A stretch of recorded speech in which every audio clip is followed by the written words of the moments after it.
Yes. Good afternoon, everyone. Good afternoon, everyone. Yes. So we are on SA 505 external confirmation. SA 505 external confirmation. ये हम लोग discuss कर रहे हैं. उसमें हमने एक्सटर्नल कन्फर्मेशन का इंट्रोडक्शन किया है. देन हमने ये देखा है कि पॉजिटिव कन्फर्मेशन रिक्वेस्ट क्या होता है, नेगेटिव कन्फर्मेशन रिक्वेस्ट क्या होता है. उसके बाद हम आगे बढ़े and we were on this point external confirmation procedure. कि भाई अगर आपको एक्सटर्नल कन्फर्मेशन का यूज करना है तो सबसे पहले तो यू हैव टू डिसाइड कि तुमको कौन सा इंफॉर्मेशन चाहिए. डिटरमाइन द इंफॉर्मेशन रिक्वायर्ड, जो मैंने बता दिया था. बैट balance is outstanding as on year end, absence of conditions and terms of transaction. एक बार आपने बैट डिसाइड कर लिया कि हाँ भाई ये इंफॉर्मेशन चाहिए, उसके बाद you will select an appropriate third party. Third party का selection will depend upon materiality and risk of material misstatement. Then you will design the confirmation request. Alright, here we are. कि अगर आप design कर रहे हो confirmation request, यानी कि मैं ऑडिटर हूं, आप थर्ड पार्टी हो, मैं आपको मेल भेजने वाला हूं, तो मैं वो मेल को डिजाइन कर रहा हूं. That is called as designing the confirmation request. अब आप ही सोचो, अगर मुझे आपसे बैलेंस का कंफर्मेशन चाहिए तो प्रैक्टिकली वो कंफर्मेशन कैसा दिखना चाहिए, मेरा मेल कैसा दिखना चाहिए. मैं आपको बोलूंगा, जो भी आपका नाम रहेगा, डियर जिंगा Junga, alright, your balance in my clients books of accounts is 10 lakh rupees. हम लोग फिर क्या करते हैं, हमारे क्लाइंट के बुक्स ऑफ अकाउंट्स में से लेजर एक्सट्रैक्ट करके अटैच करते हैं. So your balance in my clients books of accounts is 10 lakh rupees. Please find attach the laser.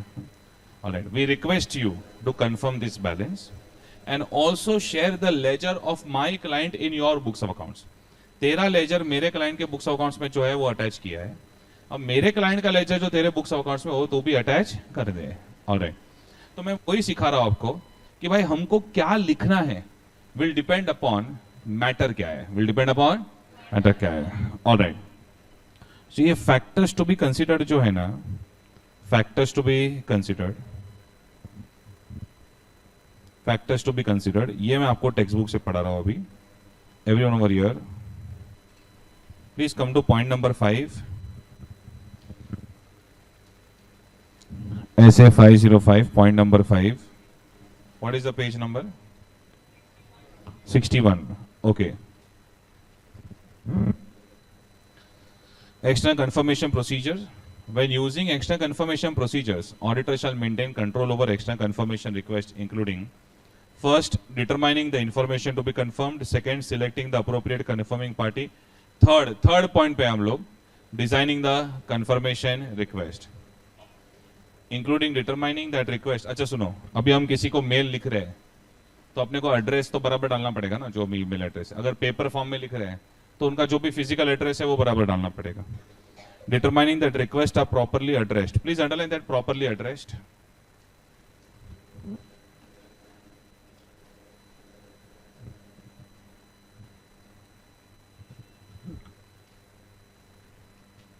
Properly addressed and contain written information. Underline written information.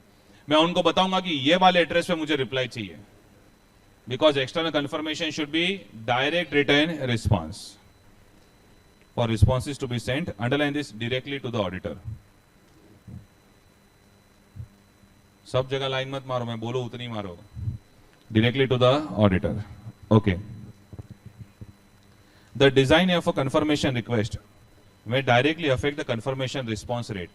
जैसा आपका message होगा वैसा सामने वाले का रिप्लाई होगा. And the reliability and nature of evidence to be obtained from the response. Factors to be considered when designing confirmation request. All right. Tell me, ये आपको confirmation email का content क्या होना चाहिए वो नहीं सिखा रहे इधर. Factors to be considered means, what is the meaning of the word factors? Depends upon. All right. Basis. कौन सी चीजों पे ये चीज डिपेंड करती है. All right. तो ईमेल का कंटेंट नहीं सिखा रहे, आपको क्या सिखा रहे कि ईमेल में जो भी लिखोगे वो किसके ऊपर डिपेंड करेगा. Factors to be considered when designing confirmation request. Alright, कौन से फैक्टर? सबसे इंपॉर्टेंट फैक्टर है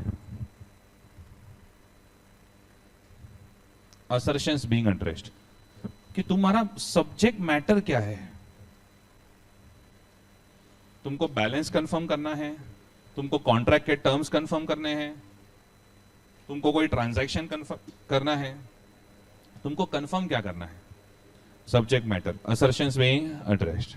ऑलराइट, देन भाई हम लोग ऐसे कुछ भी मैसेज टाइप नहीं करेंगे। हम लोग हर एक सीए फर्म जो है अपना एक स्टैंडर्ड फॉर्मेट रखेगा। क्या रखेगा? Standard format. जैसे मैंने बोला ना, बैलेंस कंफर्मेशन के लिए हम लोग बैलेंस मेल में लिखते हैं और लेजर को अटैच करते हैं। ऐसे कुछ ना कुछ आपको फॉर्मेट डिसाइड करना पड़ेगा।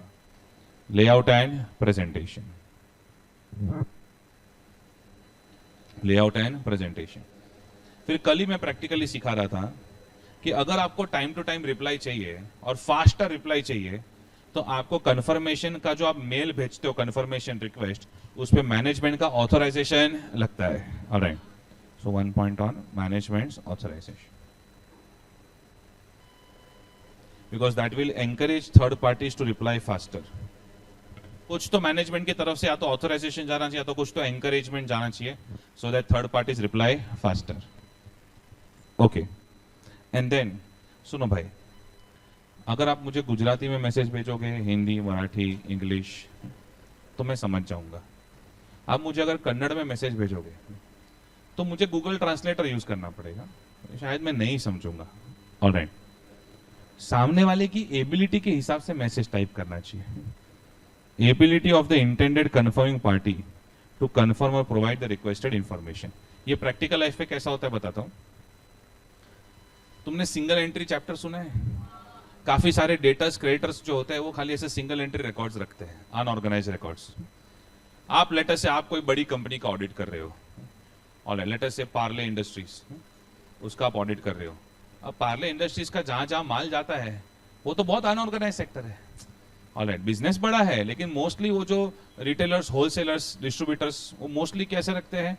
सिंगल एंट्री रिकॉर्ड्स रखते हैं, अनऑर्गेनाइज रिकॉर्ड्स रखते हैं। अब आप पार्ले इंडस्ट्रीज के ऑडिटर हो, आपके पास तो जबरदस्त अकाउंटिंग सिस्टम वगैरह, तो आपने डेटर को या कस्टमर सप्लायर डेटर वगैरह को मेल लिख दिया, as per the ledger extracted from the accounting system of Parle Industries, this is the ledger extract, please confirm वगैरह, ऐसे एकदम टेक्निकल इंग्लिश में लिखा।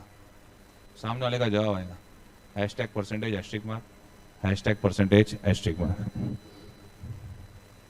Very innocent madam. Alright, everyone over here. इधर देखो, इधर देखो, वो क्या बोल रहा है सामने वाला कि भाई ये हमको समझ में नहीं आ रहा, तो कौन सी लैंग्वेज यूज कर रहे हैं। अगर सामने वाला सिंगल एंट्री अनऑर्गेनाइज रिकॉर्ड्स रख रहा है, इन दैट केस तुम एक एक इनवॉइस कंफर्म कर लो ना। ऑलराइट, इनवॉइस नंबर वगैरह लिख के भेजो तो सामने वाला भी कंफर्म करेगा। तुम ledger extract from the accounting system ऐसे सब बोलोगे तो वो कंफर्म कर पाएगा नहीं। Look at this, the ability of intended confirming party to confirm और प्रोवाइड द रिक्वेस्टेड इंफॉर्मेशन। आपको डिसाइड करना पड़ता है कि इंडिविजुअल इनवॉइस कंफर्म करवाना है कि टोटल बैलेंस।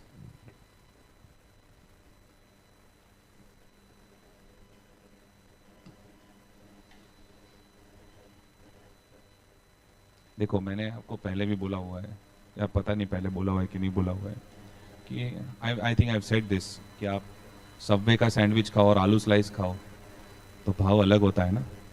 ऑलराइट, तो आप लोग क्या करते हो पता है? मैंने अच्छे अच्छे मस्त 4 पॉइंट्स पढ़ाए, तुम लोग क्या करोगे? 1 मिनट, पूरा आंसर देख लेते हैं। Risk of material mistake. भाई मैं तेरे को एक टेक्निक बताता इधर, कोई भी आंसर पकड़ेगा ना ऑडिट का, कोई भी आंसर, ये तो होता ही है टेक्निक। तो सपोज कुछ भी नहीं आया ना, तो रिस्क ऑफ मटेरियल मिसस्टेटमेंट तो लिख दे, टेक्निक। मैं क्या बोल रहा है सुनो, अगर मैं आपको ब्रेड में सिर्फ आलू डाल के दूं तो वो आलू स्लाइस कहलाएगा कि सबवे सैंडविच आलू स्लाइस? तो पैसे भी उतने ही मिलेंगे ना। अरे मैं पॉइंट, पूरे ऑडिट सब्जेक्ट में काफी सारे आलू है, जैसे risk of material misstatement, prior experience of the auditor, auditor's professional judgement and experience, applicable laws and regulation, size, nature and complexity of the entity. ये पॉइंट्स आप कोई भी चैप्टर पकड़ो, इधर उधर रखड़ते रहते हैं। ऑलराइट, मतलब मिल ही जाएंगे आपको यहाँ। तो बच्चे लोग उसका एक कंपाइलर बनाते हैं, कुछ बेवड़े तो टेलीग्राम वगैरह और यूट्यूब पे भी देते हैं, मैं देता हूं आपको टिप ऑडिट सब्जेक्ट का, मास्टर टिप। ये 26 पॉइंट्स पढ़ जाओ, पूरे सब्जेक्ट में चिपकाते रहो, आपको मार्क्स मिल जाएंगे, 6 अटेम्प्ट तक चिपकाते रहो। Okay, so everyone over here, आप जो कुछ आंसर्स के अंदर ना कुछ कुछ कॉमन पॉइंट्स मिलेंगे, ऑलराइट, लेकिन सिर्फ वही पॉइंट्स रिपीटेडली लिखोगे तो उसका इतना वेटेज होता नहीं है। मूड में रहेगा कभी आईसीआई तो शायद दे भी देगा, but we have to be very careful कि एटलीस्ट हर आंसर का आपको fresh veggies and different sauces. ओ Roja, sorry sorry sorry sorry, अरे भूल गया, मैं भूल गया यार। ओके, इतना गैप हो गया, मेरे को लगा ईद ही हो गया है। और ऐसे यार, हाँ सीधा देखो, आ जाओ आ जाओ, बस आ जाओ, आपकी बात चल रही है। तो फ्रेश वेजीज, सॉसेस, अभी एग्जांपल खत्म कर देते हैं। ओके, थोड़ा थोड़ा ये याद रखने का, बिकॉज पैसा तो इसी का होता है। Are you getting my point, yes और नो सर? यस। तो ये रिस्क ऑफ मटेरियल मिसस्टेटमेंट, ये आपका अनुपम खेर है, अनिल कपूर है, यहाँ वहां आंसर में दिखता ही रहता है। कोई भी मूवी पकड़ लो ना, लोग साइड में खड़े रहते हैं, ऑलराइट। देन प्रायर एक्सपीरियंस, ये भी आपको यहाँ वहां मिलता ही रहेगा, ऑलराइट। बट मैंने जो आपको पॉइंट्स बताया ना, उसमें माल था। M for management's authorization, A for assertions being addressed, A for ability of the intended conferring party, and L for layout and presentation.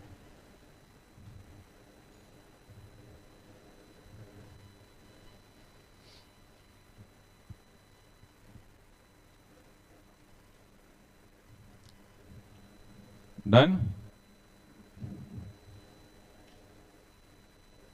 तो ऐसे कॉमन पॉइंट्स वगैरह बनाना ठीक है, वो तो मेरे पास पड़े हुए पीडीएफ से, लेकिन हर आंसर में एटलीस्ट इतना तो हिम्मत करो कि एक दो यूनिक पॉइंट याद रखो। और तुम लोग थोड़ा स्मार्ट वर्क करो। इंटर सीए में आपके पास क्वेश्चंस जो आने वाले हैं वो 4 मार्क या 3 मार्क के आने वाले हैं, और 5 मार्क का रैली कभी पूछा तो पूछा, अदरवाइज 4 मार्क 3 मार्क के वेटेज के होते हैं। आपको पता ही है कि इसमें से 2-3 पॉइंट टैली हो गए तो 1.1 मार्क ऐसा होता है, ऑलराइट। तो आप थोड़ा यूनिक चीजें 2-2 पॉइंट याद रखो, कौन बोल रहा है सब कुछ याद रखने के लिए?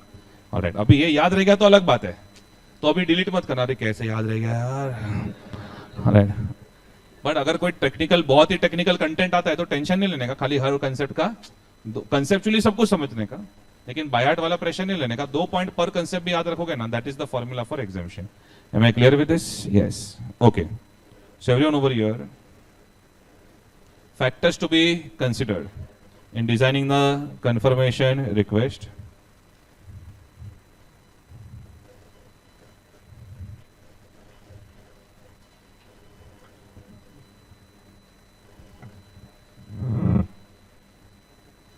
Factors to be considered in designing the confirmation request.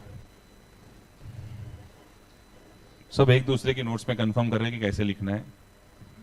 देखो भाई, ये दोनों के नीचे भी कुछ नहीं आने वाला है, ठीक है? इसलिए इधर लिखे गए।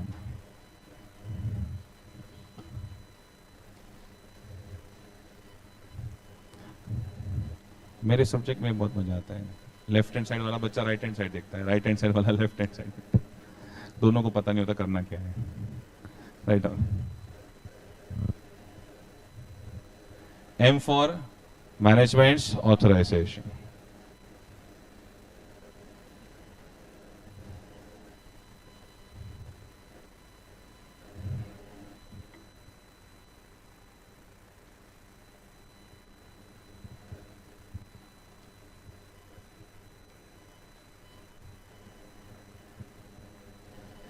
M for management's authorization.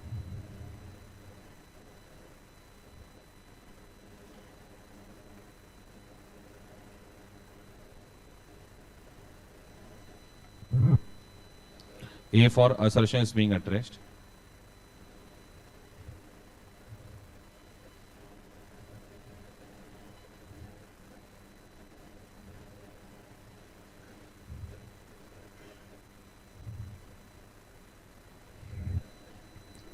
A for ability of confirming party.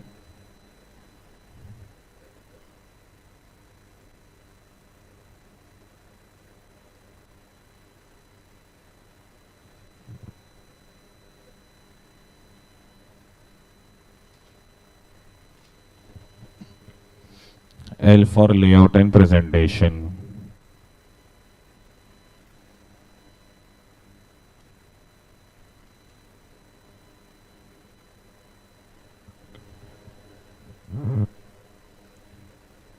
Done, everyone? Yes, sir. Yes, sir. Okay. Then sending the request, including follow-up request. Request भेजने का reply नहीं कर रहे तो why you not replying? Why you not replying? Reminders. All of that is follow-up request. Sending the request, including follow-up request. Follow-up request. Auditor may send an additional confirmation request when a reply to previous request has not been received, just to give timely reminders. Okay. Done, everyone? अच्छा, सबसे important point क्या है इसमें कि अपने को क्या लगता है मैनेजमेंट यहाँ पे प्रॉब्लम हो सकता है. What if management refuses to authorise. Give it the next point number 4.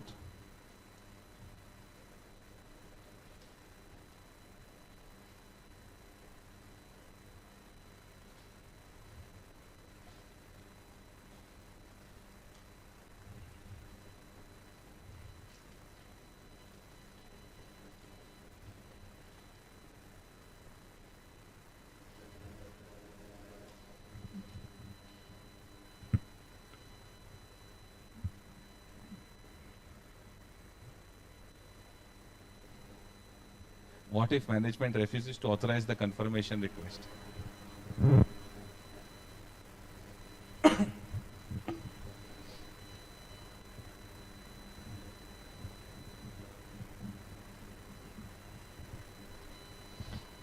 चलो, अगर मैनेजमेंट ने ना बोल दिया, management refuses to authorize the confirmation request, then in that case आप क्या करोगे?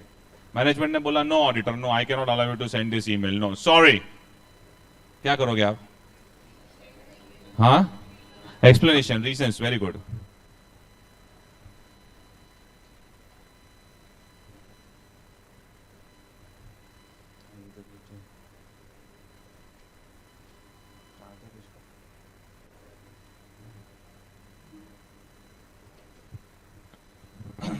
Okay, what if management refuses to authorize the confirmation request? Then very good. Then in that case we should ask for reasons. All right, why you are not allowing us?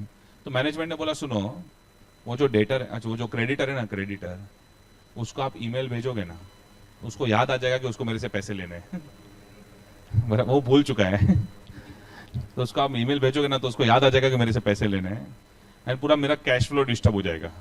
क्या ये valid reason है? नहीं, invalid reason है. तो उन्होंने invalid reason दिया, अब आप क्या करोगे? हैं? दोस्त चार्ज परमिशन के बगैर भेज देंगे. ये देखो बाकी लोग रेबेलियन. देखता हूं कौन रोकता है मुझे बात करने से. ऑलराइट, ऐसे नहीं करते हम लोग, ऐसे नहीं करते. Okay, we don't do that. So tell me, discuss the matter with those charged with governance. Very good. We will discuss the matter with those charged with governance. उसके बाद भी अगर आपको अलाउ ना करे टू कम्युनिकेट, देन तो सह लेंगे थोड़ा. नहीं, उसके बाद अगर अलाउ ना करे to communicate, then impact on opinion. अच्छा बोल रहे हो. ऑलराइट, तो फिर हमको क्या समझते हो? What if management refuses to authorize the confirmation request? Write down. थोड़ा लिखते लिखते पढ़ते, वरना वो समझ भी नहीं आएगा. Inquire about the reasons. एक एक स्टेप जाते.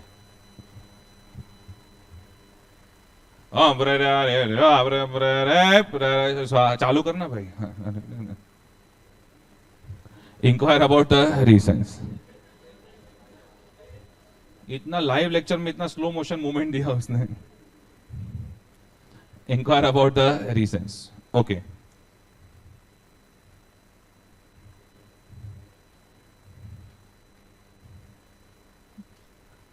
अब दो बातें हो सकती है, या तो वैलिड रीजंस है या तो invalid reasons.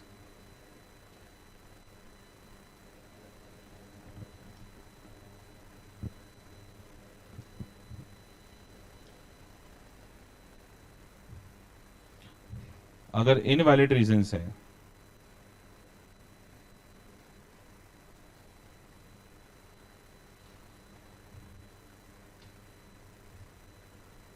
Discussed the matter with those charge with governance. और जब भी discussed the matter with TCWG लिखो तो हमेशा पीछे लिखने का एज पर SA 260। बस SA 260 is the dedicated essay for discussing with those charge with governance. Special 26 discuss the matter with TCWG as per SA 260। इसके बाद भी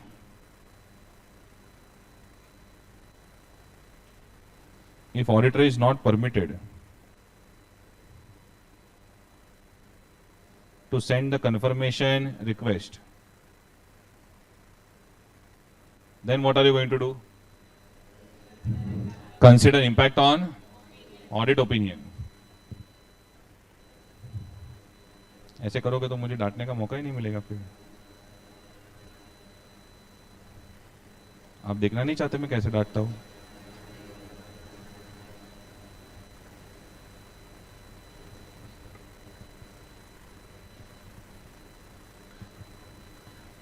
Consider impact on audit opinion.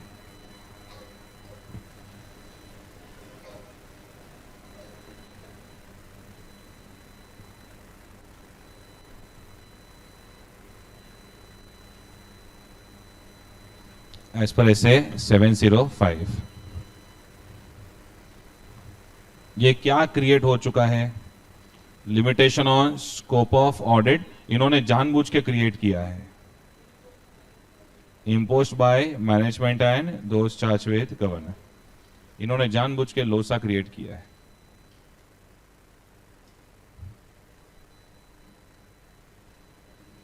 Limitation on scope of audit imposed by management and those charged with governance. What are you going to do now? Limitation हो गया, अभी क्या करोगे? Modify, consider impact on opinion, बराबर है। Which opinion? Modified opinion. Qualified adverse disclaimer सब modified ही है। Alright, why so diplomatic?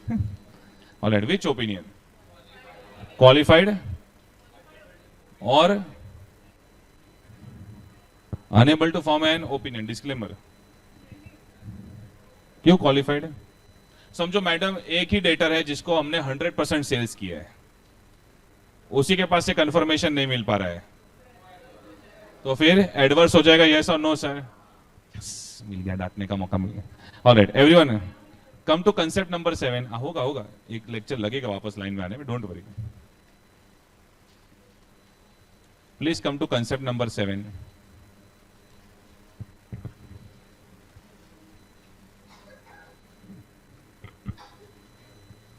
Everyone on concept number 7? Yes. Audit opinion, everyone over there? जब कभी आपको ऑडिट ओपिनियन फॉर्म करना है तो आपको सब, मैंने क्या बोला था, बाकी सब बाढ़ में गया, पहले ये सोचने का कि एविडेंस मिला है कि नहीं मिला है। इधर एविडेंस मिला है कि नहीं मिला है? नहीं मिला है। Then you are supposed to look at right hand side of the chart और left hand side of the chart. हाँ, तो लेफ्ट हैंड साइड की बात ही क्यों करते हो? ऑलराइट, इतना क्या पसंद है तुमको लेफ्ट हैंड साइड? तो right hand side of the chart, yes, sufficient and appropriate audit evidence not available. अभी आगे आगे जाते जाओ। Alright, evaluate the possible effect of undetected misstatement, material but not pervasive then, and material and pervasive then. बस ये simply follow करो ना chart, कब एकदम लाइफ बहुत आसान होगी। तो आसान है। तो sufficient and appropriate audit evidence यहां पे नहीं मिल रहा है, तो दो ही ओपिनियन पॉसिबल है, आइदर क्वालिफाइड और Am I clear with this? Yes. Okay.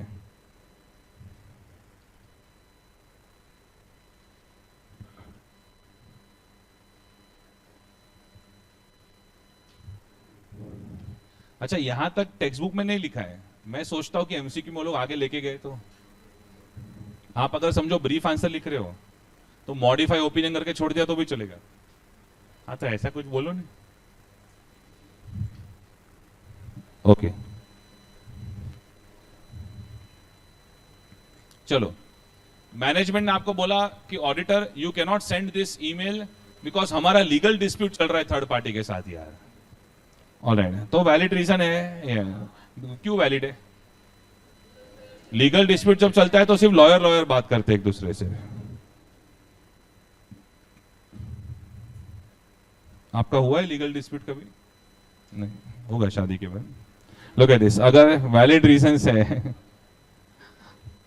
अगर वैलिड रीजंस है, ओके, एग्जांपल दिया मैं, एग्जांपल, ये खाली एग्जांपल है ये, ओके।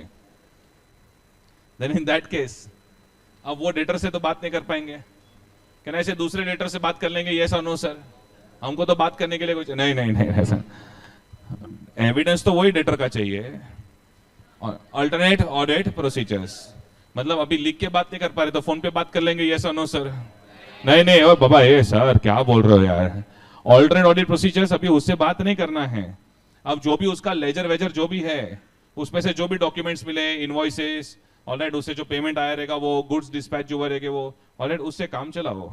सेवरियन ओवर ईयर, अगर वैलिड रीजंस है, सुनो ना, डिस्कस द मैटर वर्ड लिख देने का, इसमें सिर्फ मैनेजमेंट एंड दोस्त चार्ज गवर्नेंस दोनों के साथ बात करेंगे कि उनके साथ डिस्कस करके अगर कुछ एविडेंस मिल जाए तो बेटर है। Discuss the matter with management and where appropriate those charge with governance. WA stands for where appropriate.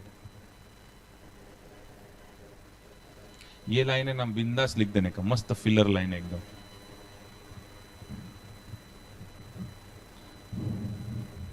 Discuss the matter with management and where appropriate. मेरे को पूछ लेने का, मैं कुछ इधर स्कैनर रख के आया होगा कि स्कैन करो तो ही 10 रुपये आएगा, तो ही आपको मैं वापस 2 बार समझाऊंगा, ऐसा कुछ नहीं। Discuss the matter with management and where appropriate, those charge with governance.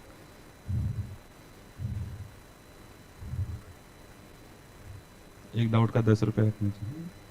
Perform alternate audit procedures. Perform alternate audit procedures.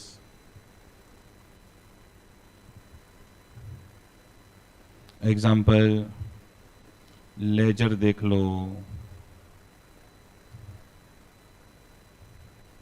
Invoice देख लो,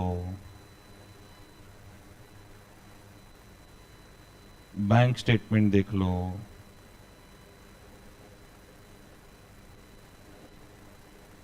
एक्सेट्रा देख लो।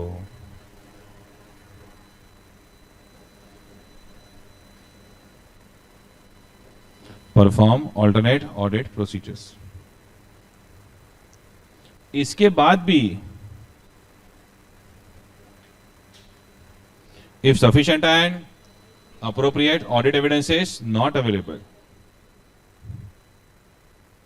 हो सकता है शायद इनकम्प्लीट रिकॉर्ड्स हो, अभी भी एविडेंस अवेलेबल नहीं है, तो इन दैट केस ये क्या हो गया,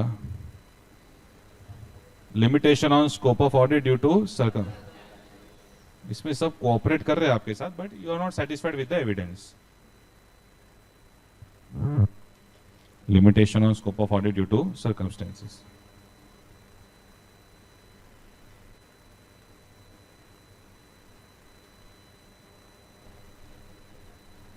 Then consider impact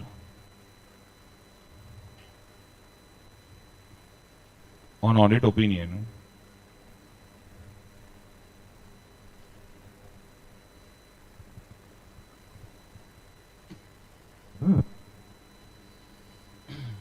Consider impact on audit opinion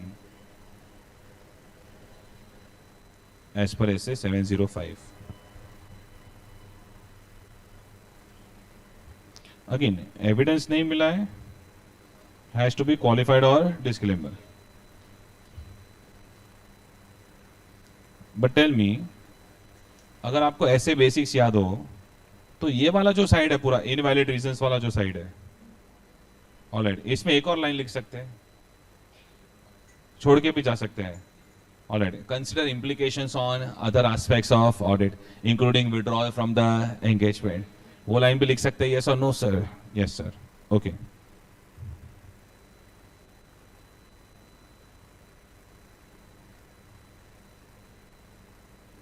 पूरा लिखने की जरूरत नहीं है, ऐसे बेसिक्स कंसेप्ट नंबर 6 लिख दो।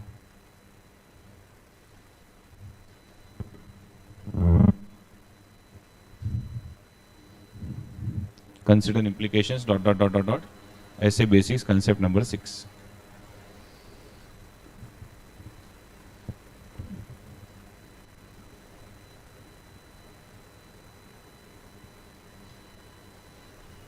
Done? Yes sir, yes sir, ठीक है। तो ये आपका हो गया मैनेजमेंट्स रेफ्यूजल। खाली एक लाइन ऐड कराना है और टेल मी, जब कभी आप घर पे कुछ चीज मांगते हो कि मेरे को बाइक दिलाओ, तो बोलते हैं नो, नॉट पॉसिबल। तो 2 मिनट के लिए आपको पिंच तो होता है ना, तो पैदा क्यों किया फिर? थोड़ा बजट बनाना चाहिए ना। ओके, 2 मिनट के लिए पिंच होता है, 2 मिनट के लिए ऐसे यू फील बैड ऐसा, but then they will explain you, भी देखो यार अब ये सैलरी इतना है पापा का, फिर ये ईएमआई से, तो अभी पॉसिबल नहीं है ऐसा, they will explain it to you. तो 2 मिनट के लिए फिर भी पिंच होता है, क्या यार पापा थोड़ा और काम कर ले। 2 मिनट के लिए ऐसा पिंच होता है। Okay, so everyone over here, जब कभी कोई भी चीज के लिए कोई ना बोलता है, मैनेजमेंट रेफ्यूजेस, तो एक बार सोचना तो पड़ता है, ये कहीं हमारे साथ धोखा तो नहीं हो रहा है। रीअसेस रिस्क ऑफ, वेट, सुन लो पहले, सुन लो एक मिनट, सुन लो जरा, सुन लो।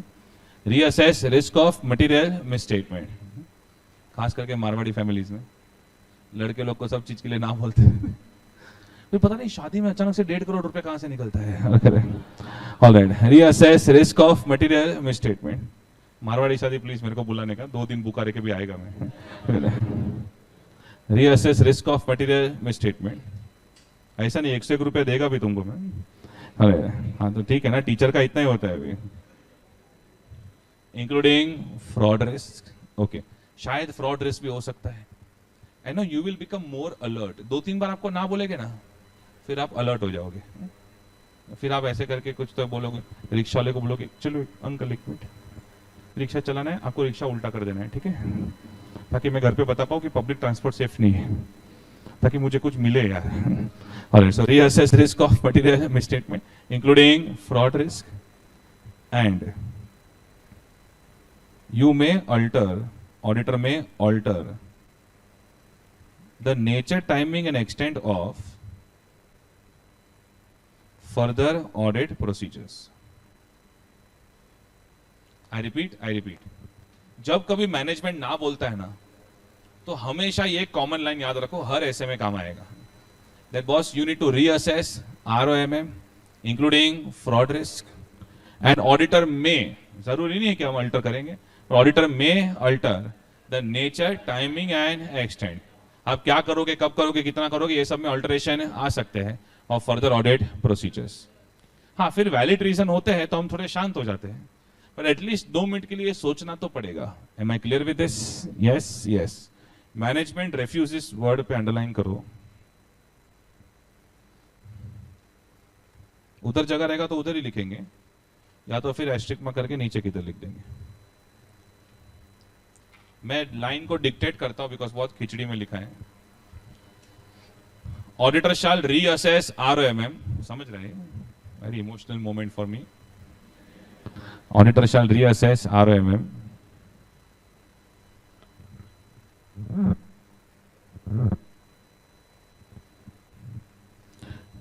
including fraud risk,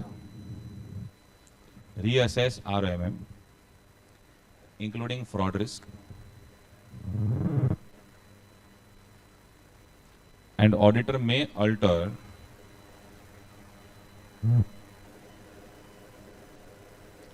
the NTE. What is NTE? Nature, timing and extent. Auditor may alter the NTE.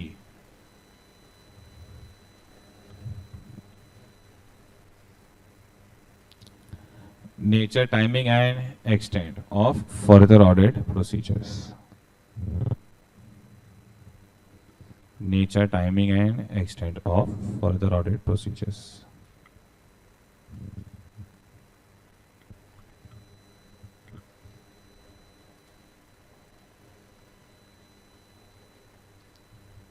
Done everyone?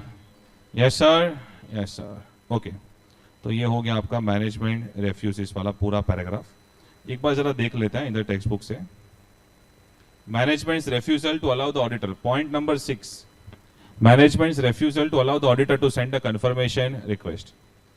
If management refuses to allow the auditor to send a confirmation request, auditor shall, देखते ये कुछ समझ में आ रहा है कि नहीं आ रहा है। अच्छा, ये ना, ये पूरा एक साथ पैराग्राफ होगा। अच्छा, तुम लोग एग्जाम में भी जब लिखोगे ना तो मैथमेटिकल तरीके से मत लिखना. There are two possibilities. Possibility A, management has valid reasons. Possibility B, एक एक लाफा मारेगा. अरे भाई लाइन से लिखो ना, जैसे याद आता है लिखो. तुम एग्जामिनर को क्यों एक्सपोज करो कि तुम याद कैसे कर रहे हो. ऑलराइट, कि हमको पता है, हमने चार्ट बनाया है. उसको लाइन से लिखते जाने का. ओके, तो आप अपने आप इनके साथ टैली होगा. Inquire as to management's reasons for refusal and seek audit evidence as to their validity and reasonableness. ये देखो आ गया line. Evaluate the implication of management refusal on auditors. ये मैं जो लिखा है ना, auditor's assessment of relevant ROMM including risk of fraud and on nature, timing and extent of other audit procedures. अगर वैलिड रीजंस है, अगर वैलिड रीजंस है, then perform alternate audit procedures. फिर उन्होंने उसको स्टफ किया है by giving examples. If auditor concludes that management's refusal to allow the auditor to send a confirmation request is unreasonable, or auditor is unable to obtain relevant and reliable audit evidence from alternate audit procedure, auditor shall communicate with those charged with governance. और last line में देखो सब common में लिख दिया उन्होंने, एकदम एकदम शॉर्ट में. Auditor shall determine implications for audit and auditors opinion. दोनों सब कुछ एक साथ लिख दिया. इसलिए मैंने क्या किया, दो में डिवाइड करके आपको दिखाया. अगर मैं ऐसे पढ़ाता तो बहुत कंफ्यूजन होता कि अगर वैलिड रीजन रहेंगे तो क्या और इनवैलिड रीजन रहेंगे तो क्या. इन्होंने सब कुछ एक साथ लिख दिया है.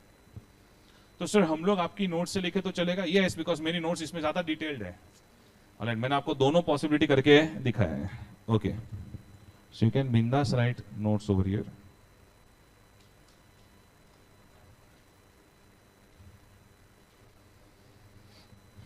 एक्सटर्नल कंफर्मेशन प्रोसीजर्स वाला जो पॉइंट था पूरा टेक्स्ट बुक का, उसे भी नोट्स लिख सकते हो.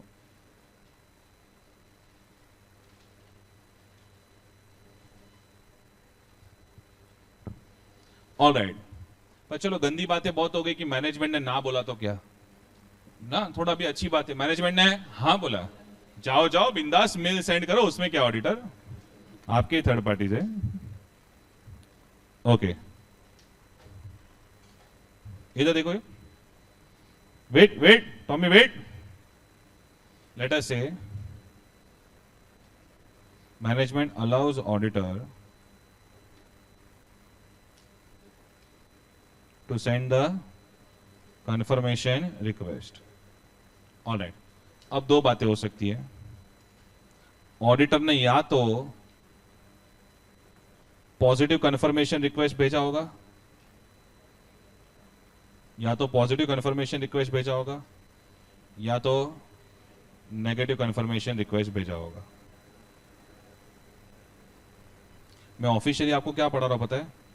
End game, results of external confirmation procedure. क्या पढ़ा रहा हूं मैं? Results of external confirmation procedure. अब कितनी पॉसिबिलिटीज हो सकती है? थर्ड पार्टी से जवाब आया, नहीं आया, टैली हुआ, नहीं हुआ, वो सब पूरा चार्ट बनाना है अभी.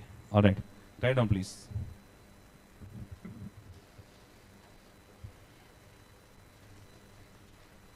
लिखते लिखते समझेंगे. Results of external confirmation procedure.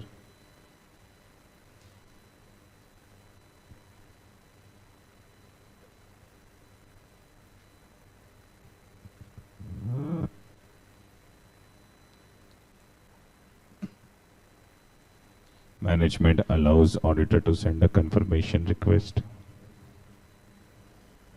There are two possibilities. Auditor sends positive confirmation request. Auditor sends negative confirmation request.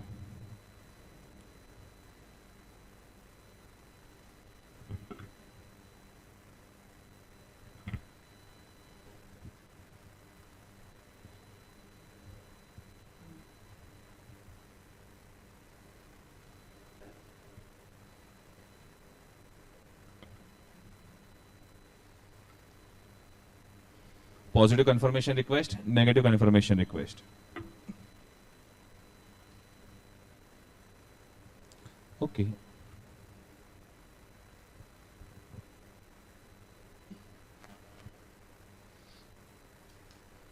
अगर ऑडिटर ने पॉजिटिव कंफर्मेशन रिक्वेस्ट भेजा है तो दो बातें हो सकती है।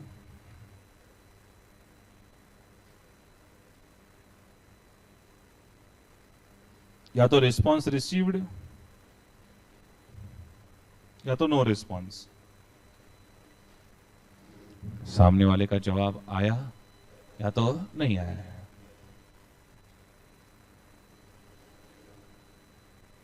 नेगेटिव कंफर्मेशन रिक्वेस्ट में भी दो बातें हो सकती है।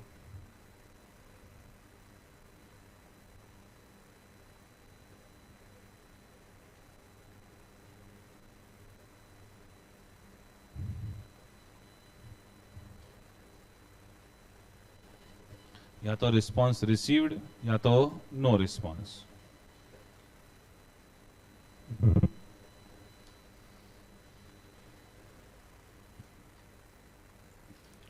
Okay, done. अच्छा, यहां पे मैं इतना अज्यूम कर रहा हूं कि ये दोनों रिक्वेस्ट थर्ड पार्टी को डिलीवर हुआ है।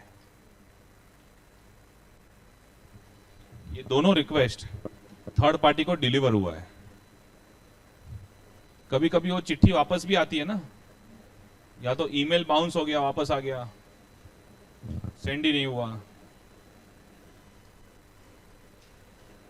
ओके, अरे ईमेल बाउंस हो गया है सर, मैंने सेंड किया आपको, बाउंस हो गया, बोला अनडिलीवर्ड है सर। हम दोनों का लैंग्वेज अलग अलग हो सकता है, फीलिंग वही है, ठीक है। Alright, done everyone? Yes sir, ठीक है। अगर डिलीवरी नहीं हुआ, ओए अगर डिलीवरी नहीं हुआ तो उसको हम लोग बोलेंगे नॉन रिस्पॉन्स। रेस नॉन रिस्पॉन्स, उसमें क्या करना है बताऊंगा मैं। अभी मैं अज्यूम कर रहा हूं कि डिलीवर हो चुका है। ओके, एक एक पकड़ते हैं। Positive confirmation request delivered, response received, no response. अच्छा समझो रिस्पॉन्स आ गया,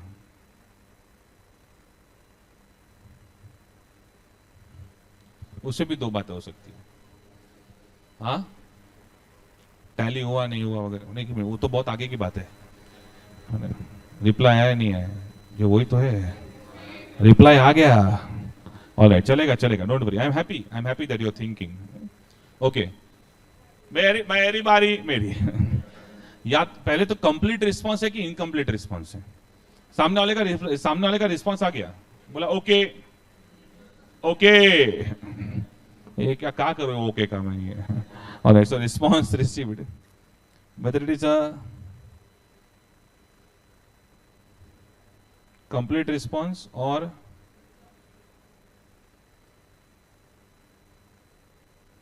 incomplete response.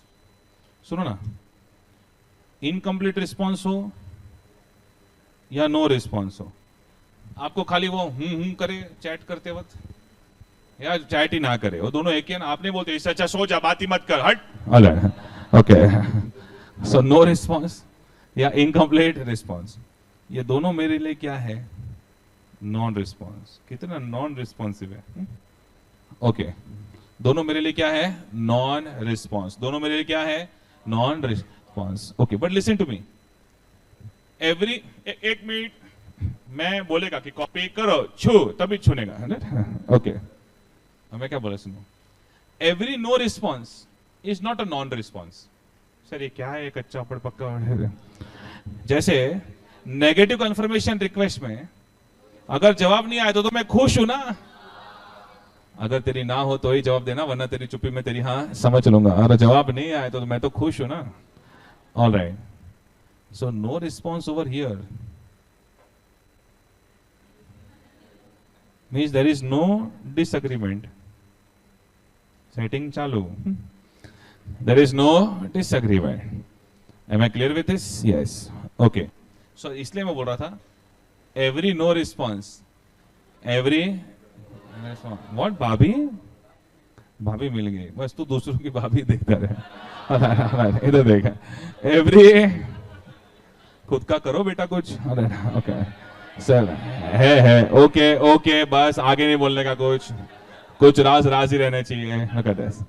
Every no response. अरे देखो तुम लोग का मस्त है, भाड़ में क्या कंसेप्ट, 2 मिनट पंचायत करते क्या, 2 मिनट बात कर लेते क्या? ओके, इधर देखो, everyone over here, come back, गलती हो गई मेरी, सॉरी। हाँ, अगर नेगेटिव कंफर्मेशन रिक्वेस्ट में there is no response, so it is not a non response. Alright, in fact it shows that there is no disagreement. Alright, yes yes, is everyone clear with this? Yes sir. Okay, पर सुनो, ये दोनों request अगर undelivered हुआ, क्या हुआ अगर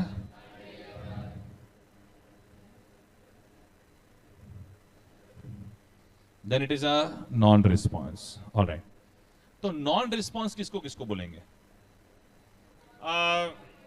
एक इधर से एरो है, एक नॉन रिस्पॉन्स किसको किसको बोलेंगे? एक कंफर्मेशन रिक्वेस्ट अनडिलीवर्ड, दूसरा there is no response to a positive confirmation request, तीसरा there is an incomplete response to a. Is everyone clear with this? Yes sir. इसलिए जब हम लोग नॉन रिस्पॉन्स का डेफिनेशन पढ़ते हैं, a failure of confirming party to respond or fully respond to a positive confirmation request, or confirmation request return undelivered. Positive negative दोनों भी अगर अनडिलीवर्ड है तो नॉन रिस्पॉन्स. ऑलराइट, लेकिन नेगेटिव में जवाब नहीं आया तो मैं खुश हूं. और नॉन रिस्पॉन्स कब बोलूंगा? जब पॉजिटिव में जवाब नहीं आया या पॉजिटिव का जवाब इनकम्प्लीट आया. Is everyone clear with this? तो कभी कभी अगर आपको बोलेंगे please right the meaning of non response, तो आप बोलोगे ठीक, कितना इजी पेपर था नहीं? जवाब नहीं आया, नॉन रिस्पॉन्स. ऐसा नहीं है. Am I clear with this? Yes. Okay. हाँ हाँ, पर ये है ना, देख तू, देख डेफिनेशन देख. A failure of confirming party to respond or fully respond. Incomplete response means full response नहीं आया. All right, to a positive confirmation request or confirmation request returned undelivered. ऐसे अंडरस्टूड? ओके, बस इतना कॉपी कर लो.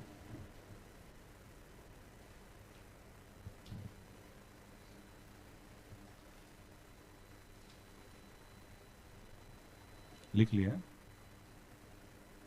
बड़ा उत्सुक है.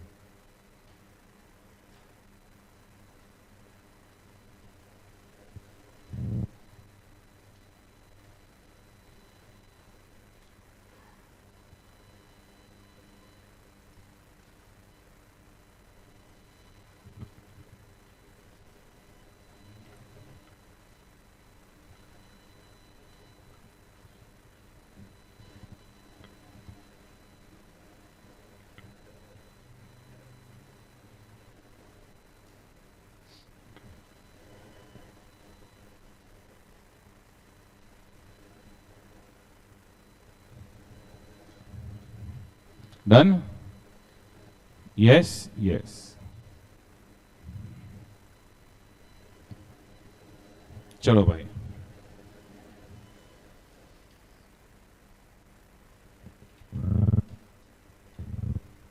ध्यान से. एरो को यहां माना चला जाए.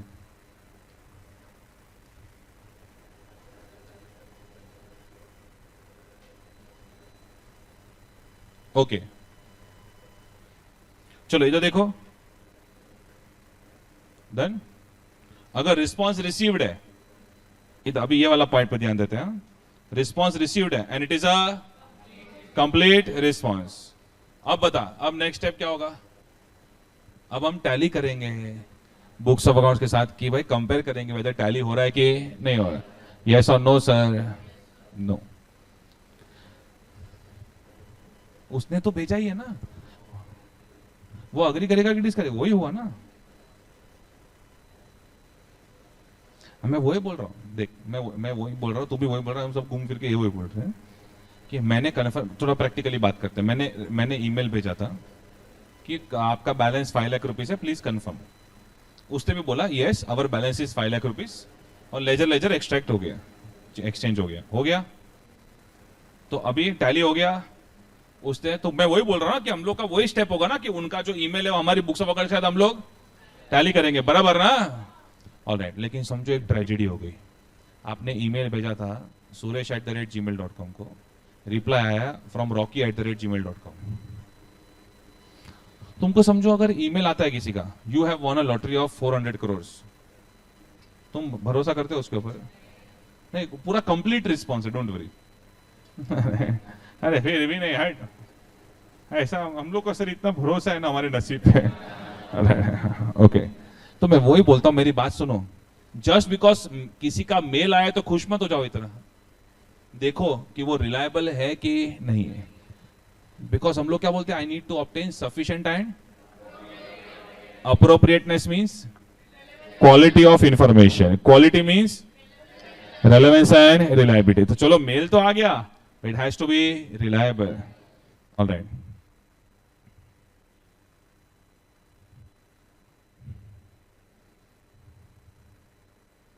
वी नीड टू ये देखो सुनो, नॉन रिस्पॉन्स के नीचे थोड़ा जगह रखना, बाकी यहां तक का स्पेस यूज कर सकते हो। ऑलराइट, इवैल्यूएट द लिखो लिखो लिखो, सॉरी हाँ मैंने बोला था मैं बोलूंगा, सॉरी सॉरी सॉरी, छो evaluate the reliability of the response. जगह नहीं तो नेक्स्ट पेज पे मैं फ्रस्ट्रेट क्यों होने का, शांत रहो, पूरा दिन निकालना है। Evaluate the reliability of the response. Okay, अब लेट अस से वाया वाया हो के रिस्पॉन्स आया है, या सुरेश को मेल भेजा था, रॉकी से रिप्लाई आया है, देन टेल मी, क्या इसके ऊपर भरोसा आएगा आपको? क्या इसके ऊपर भरोसा आएगा आपको? नहीं। ऑलराइट, तो दो बातें हो सकती है,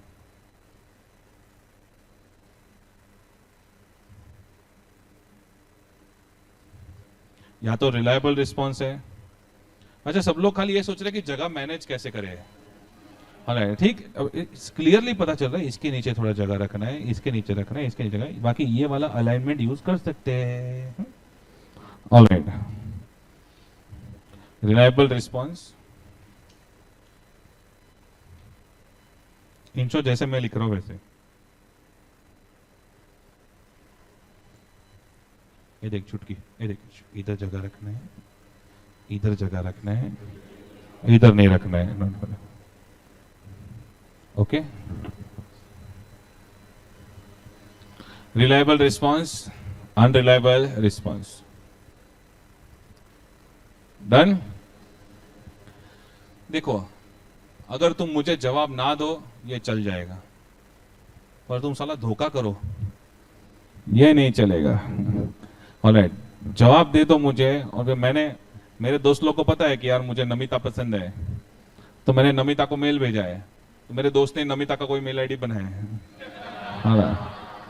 और मुझे रिप्लाई कर दिया। ऑलराइट, तो in that case there is a problem, yes और no sir? Unreliable response is a bigger problem कि non response?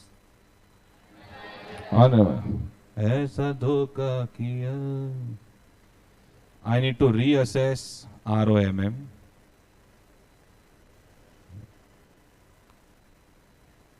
Reassess ROMM.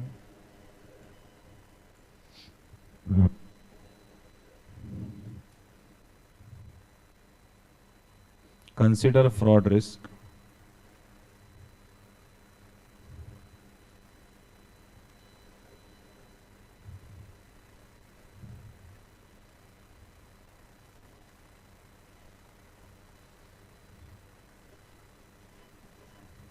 And modify the nature, timing and extent of other audit procedure for the other audit procedures.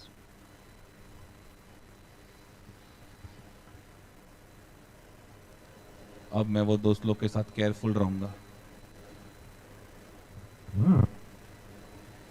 Reassess ROMM, ये सुरेश को mail भेजा, Rocky से reply आ रहा है, फिर Rocky को mail पे मेल भेज रहा हूं, रॉकी रिप्लाई नहीं कर रहा है, रॉकी को कंफर्म करना पड़ेगा ना कि रॉकी सुरेश है, पर कोई रिप्लाई नहीं आ रहा है।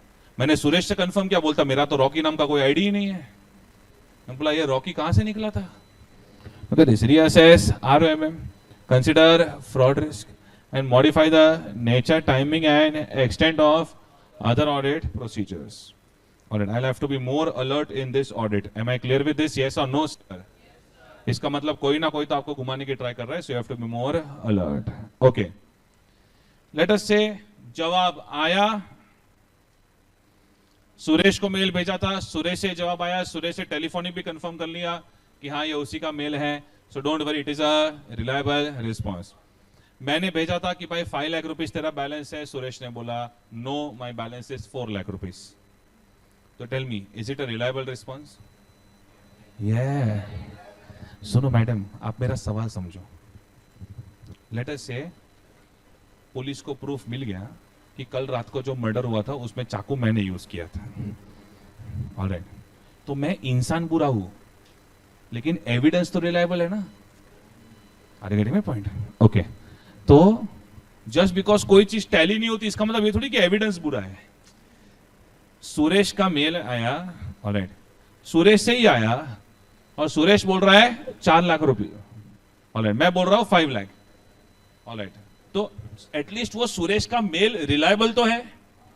अब मैं उसको बेस बना के क्लाइंट के साथ आर्ग्यू कर सकता हूं, यस और नो सर, यस और नो सर, कि सुरेश तो 4 लाख बोल रहा है, ऑलराइट। हाँ, सो सुनो, रिलायबल रिस्पॉन्स होने के बाद भी 2 पॉसिबिलिटी हो सकती है।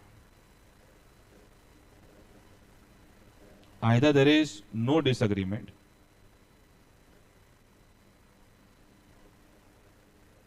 with the accounting records, all right, मैं बोला था जैसा मैं लिख रहा हूं वैसा लिखना पड़ेगा,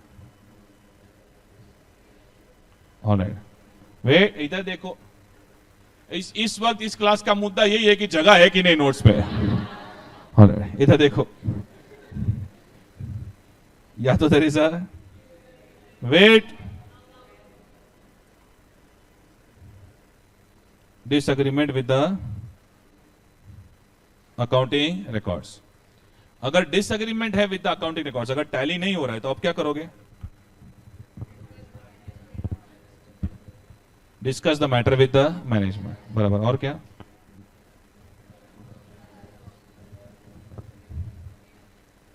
दोस्त आइएगा और बोलो।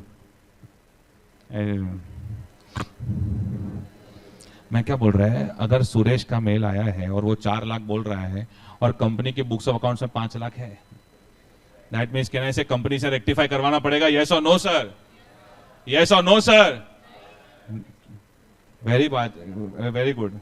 अरे ऐसा थोड़ी है कि कंपनी गलत हो, सुरेश भी तो गलत हो सकता है, और सिर्फ तुम लोगों को प्रॉब्लम ही है, बाहर वालों पे भरोसा है, ऑलराइट, वो भी तो गलत हो सकता है, यस और no sir. Everyone please come to SA basis concept number 6। Sir हमको लगता है 150-200 बार तो रिवाइज करना पड़ेगा। वो प्रॉब्लम क्या होता है मैं आपको बताता हूं, मेरे सब्जेक्ट में ना आपको बार बार लगेगा रिवीजन की जरूरत है, बिकॉज मैं वो प्रोफेसर हूं जो रिस्क लेता हूं बार बार पहले के कंसेप्ट को रिकॉल करने का। मैं बार बार वो आपके ना वो सेंसिटिव टच करता हूं मैं कि भाई पहले का याद है कि नहीं है। जो पहले के कंसेप्ट को रिकॉल ही नहीं करेगा तो आपको फिर वो फील भी नहीं होगा। ऑलराइट, ऐसे basics concept number 6। Is everyone over there? Yes, okay. So tell me, sufficient and appropriate audit evidence is available. अगर एविडेंस इज अवेलेबल तो नेक्स्ट क्या चेक करते हैं हम लोग? Evidence is inconsistent. ये देख किधर घूम रही है ये, ऐसे basis concept number 6। Are you over there? हाँ बताओ मैडम, एविडेंस अवेलेबल के बाद क्या लिखा है?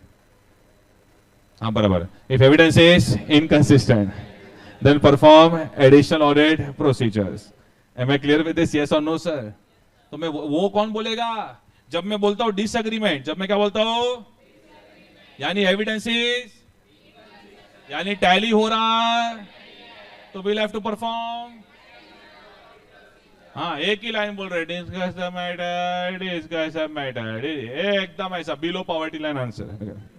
Alright, so there is a disagreement with the accounting records.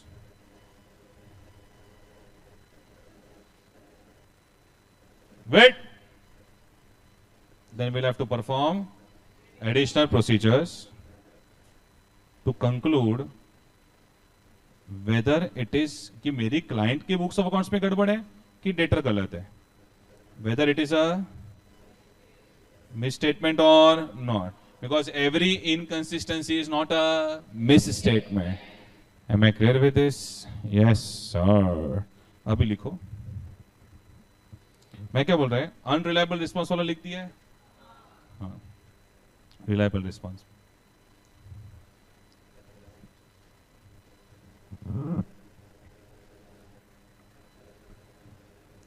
First, no disagreement with accounting records. No disagreement with accounting records.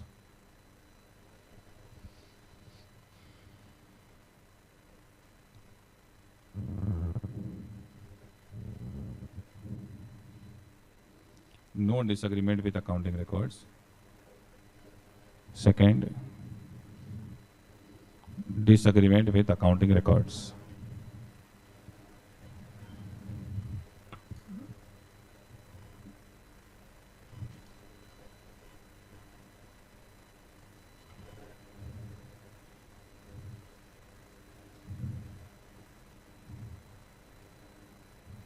Disagreement with accounting records. अगर disagreement है with the accounting records, then perform additional procedures to conclude whether it is a misstatement or not.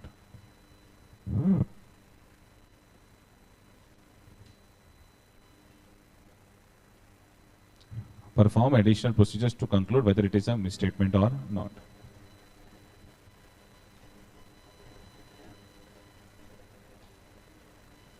Additional audit procedures. Okay, तो additional audit procedures word लिख सकता है, investigate further ऐसा word लिख सकता है. Okay, done. Yes sir, yes sir. ठीक है, चलो. तो ये हो गया आपका, इतना पार्ट हो गया चार्ट का. ओके, इसको खत्म कर देते. देखो, अगर नेगेटिव कंफर्मेशन रिक्वेस्ट डिलीवर्ड है, नेगेटिव नेगेटिव डिलीवर्ड है and the response is received, मतलब there is some kind of disagreement. There is some kind of disagreement.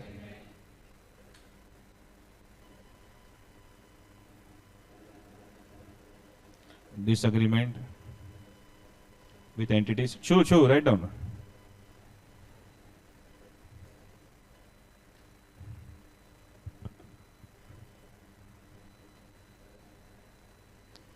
Disagreement with entities accounting records. हमने तो बोला ही था reply only if you disagree.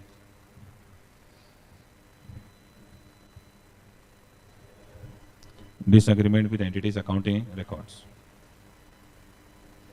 अगर disagreement है to perform additional audit procedures.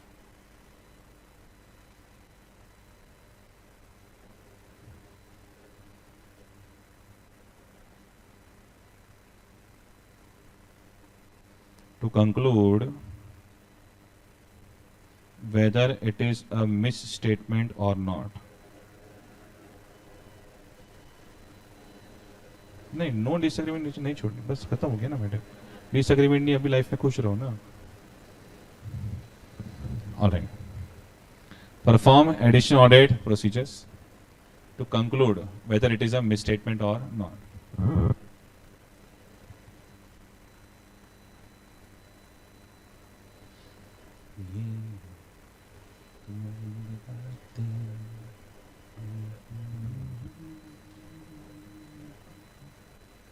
Perform additional audit procedures to conclude whether it is a misstatement or not. Is everyone clear with this? यहां तक हो सब लोग? इधर हेलो हेलो, यस, ओके. इधर देखो, अब सिर्फ एक ही चीज रह गई है. नॉन रिस्पॉन्स किसको बोलेंगे?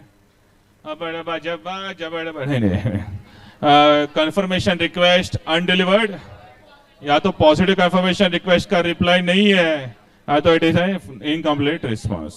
ओके, जब जवाब नहीं आ रहा है, नॉन रिस्पॉन्स, तो हम लोग क्या करेंगे? ऐसा नहीं मैनेजमेंट कोऑपरेट नहीं कर रहा है, डेटर साला इग्नोर कर रहा है अपने को, जवाब ही नहीं दे रहे.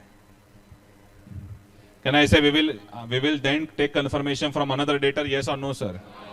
No sir.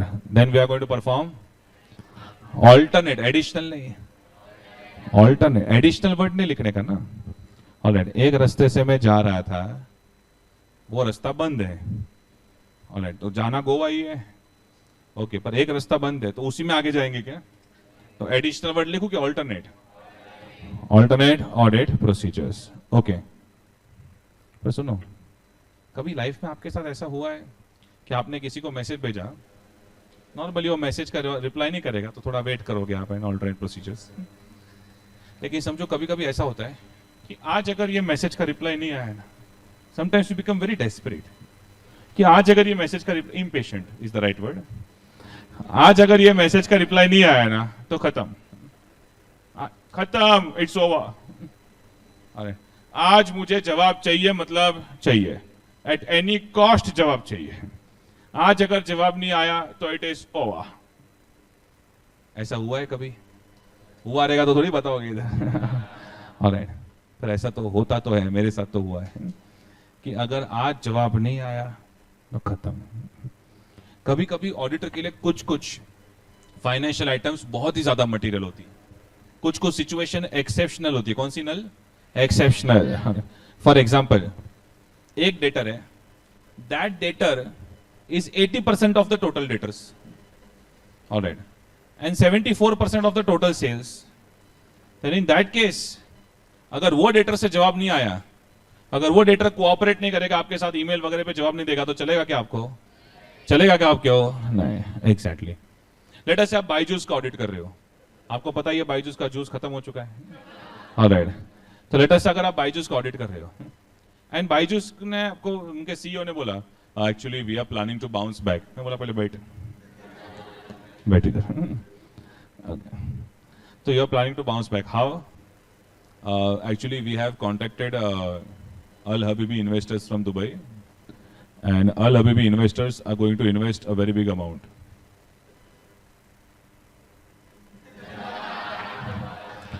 And do you think that I will trust you?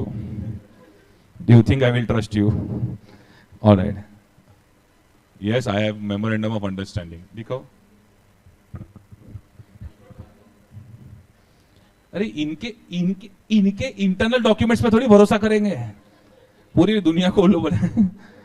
इनके इंटरनल डॉक्यूमेंट्स पे थोड़ी भरोसा करेंगे। कहना है अल अभी इन्वेस्टर से एक्सटर्नल कंफर्मेशन लगेगा, यस और नो सर, यस और नो सर, बिकॉज उसके ऊपर उनका पूरा गोइंग कंसर्न का डिसीजन है। ऑलराइट, तो मैंने अल अभी इन्वेस्टर को मेल भेजा, कॉल किया, अरे कॉल किया तो पूरे ऐसे गया काम। अरे रिटर्न कम्युनिकेशन है, हेलो ये रामायण खत्म होने का बोलता है राम कौन है? ओके, तो कैन आई से दैट मैंने उनको मेल किया, ओके, उन्होंने मेरे मेल का जवाब नहीं दिया, मैंने चिट्ठी भेजी, चिट्ठी का जवाब नहीं दिया, मैंने वापस मेल किया, दुबई पुलिस से फोन आ गया, बोला स्पैम करना बंद करो आप। मैं बोला इधर अरे बायजूस।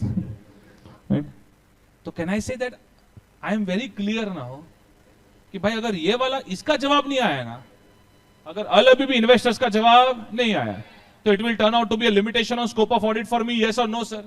यस, बिकॉज इसमें क्या अल्टरनेट प्रोसीजर परफॉर्म करूंगा मैं? डेटर्स क्रेडिट वगैरह हो तो थोड़ा फिर भी इनवॉइस वगैरह देख लो आप, इसमें क्या अल्टरनेट प्रोसीजर परफॉर्म करूंगा मैं? तो कभी कभी, क्या बोल रहा हूं मैं, कभी कभी इन एक्सेप्शनल सर्कमस्टेंसेस मेरे दिल में ये ख्याल आता है कि अगर इसका जवाब नहीं आया तो it's over. I will straight away consider it as a limitation on scope of audit, and I will just modify my opinion. But it happens in exceptional circumstances. Which circumstances?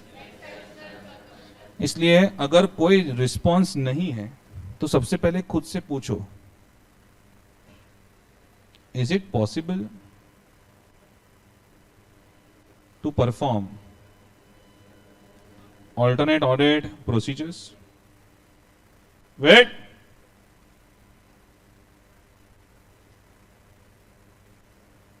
Is it possible to perform alternate audit procedures? Yes, no. If it is possible to perform alternate audit procedures, then do it.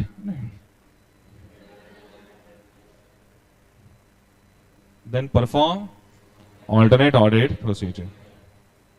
हाँ, मैंने ऐसे disasters का नाम नहीं लिखता मैं, full form लिख देता हूं। ओके, इधर देखो, if it is not possible to perform alternate audit procedures, then straight away modify the opinion, because sufficient and appropriate audit evidence is not available, therefore you are going to give a qualified और disclaimer of an opinion. मैंने जो example दिया उसमें तो direct disclaimer ही आ जाएगा, तो हमें बहुत बड़े बड़े एग्जाम्पल दिए, 74% ऑफ सेल्स वगैरह से। ऑल राइट, पर अगर छोटी आइटम है तो फिर क्वालिफाइड ओपिनियन भी हो सकता है। अरे am I clear with this? Yes sir, right on please.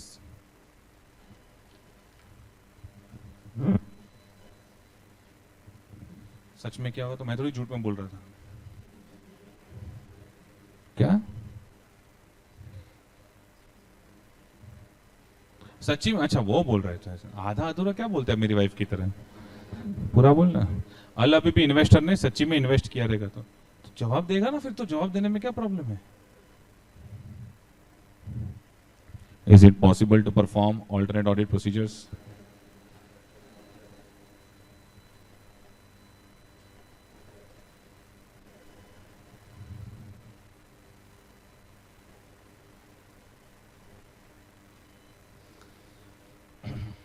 Is it possible to perform alternate audit procedures? Yes, no.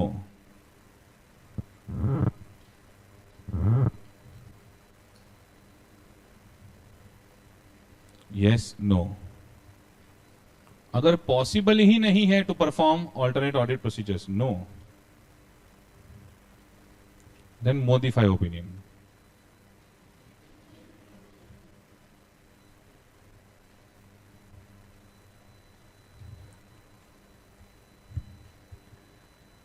Since sufficient and appropriate audit evidence is not available, then we'll go for either qualified or disclaimer of an opinion.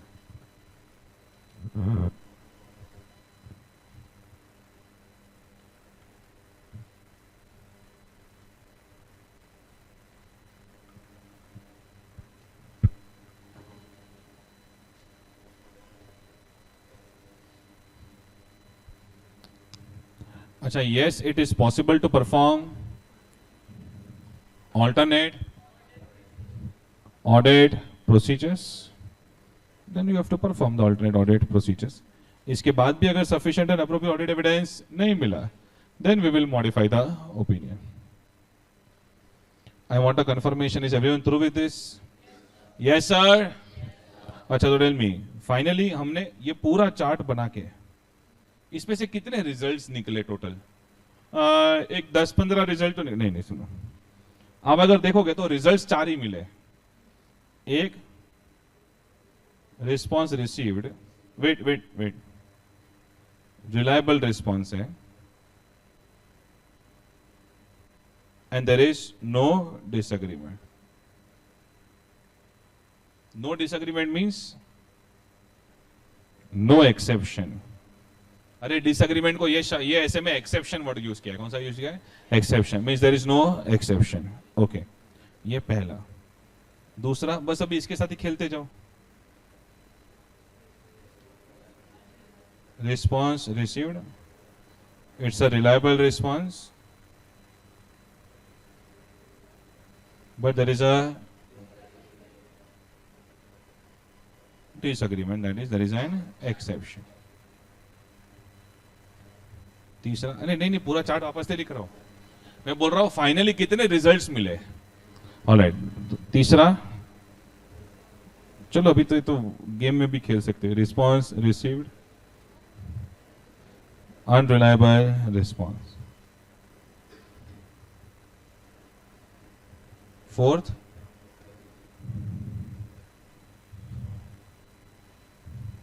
non-response. Am I clear with this? Yes. So summary of results.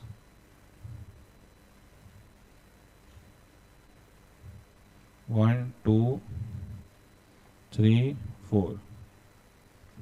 4 results possible है। कितना भी कर लो बनी, ये वाले ऐसे में results 4 ही आएंगे। Summary of results.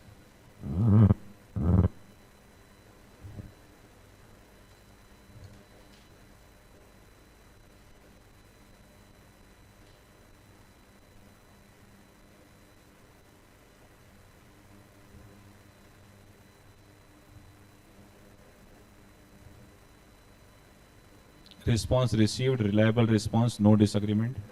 Yeah. Response received, reliable response, disagreement, that is exception.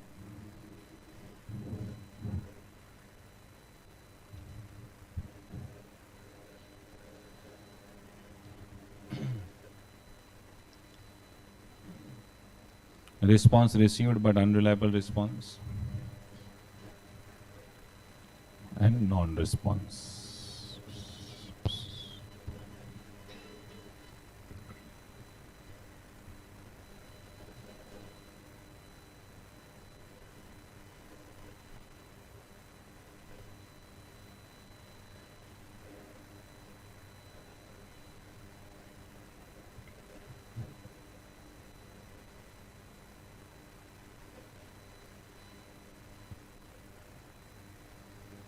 Done?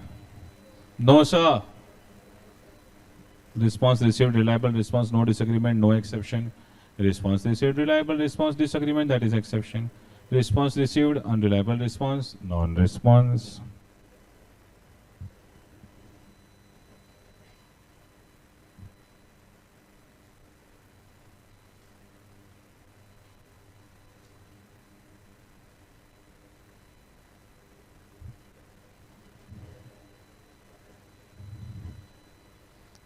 Is everyone through with this now?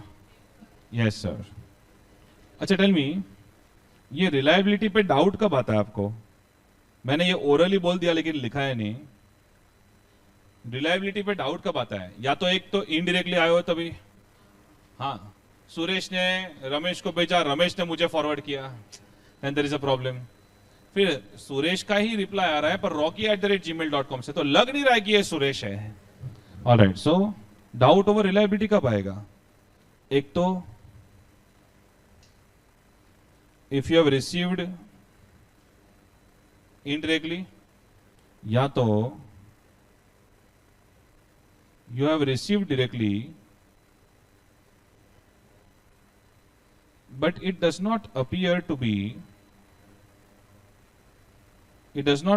be coming from the originally intended party.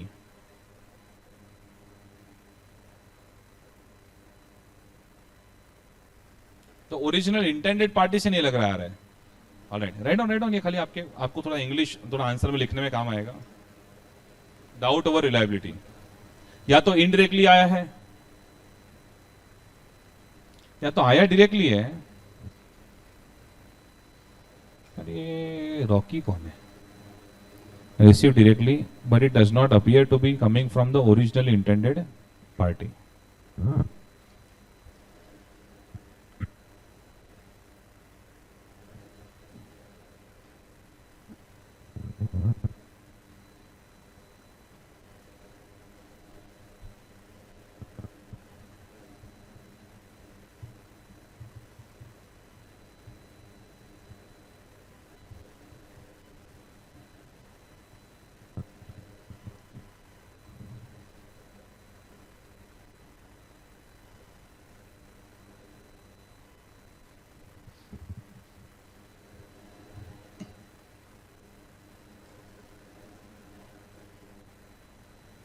Done?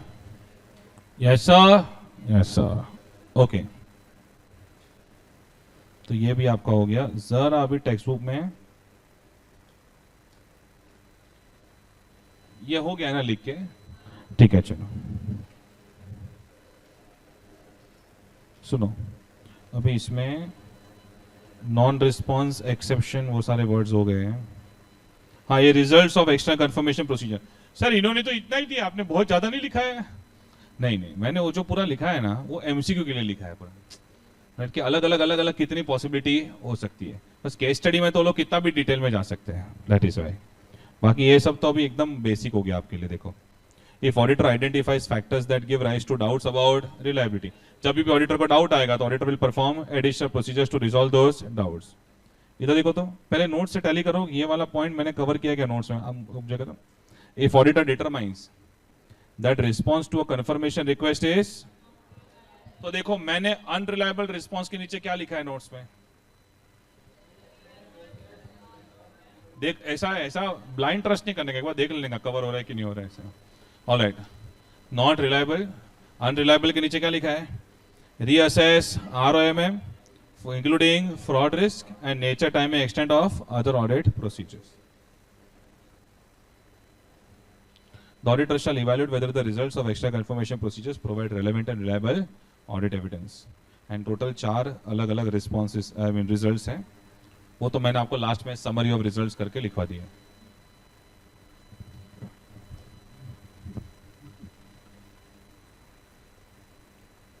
So now I can say it with confidence that we are through with essay 505.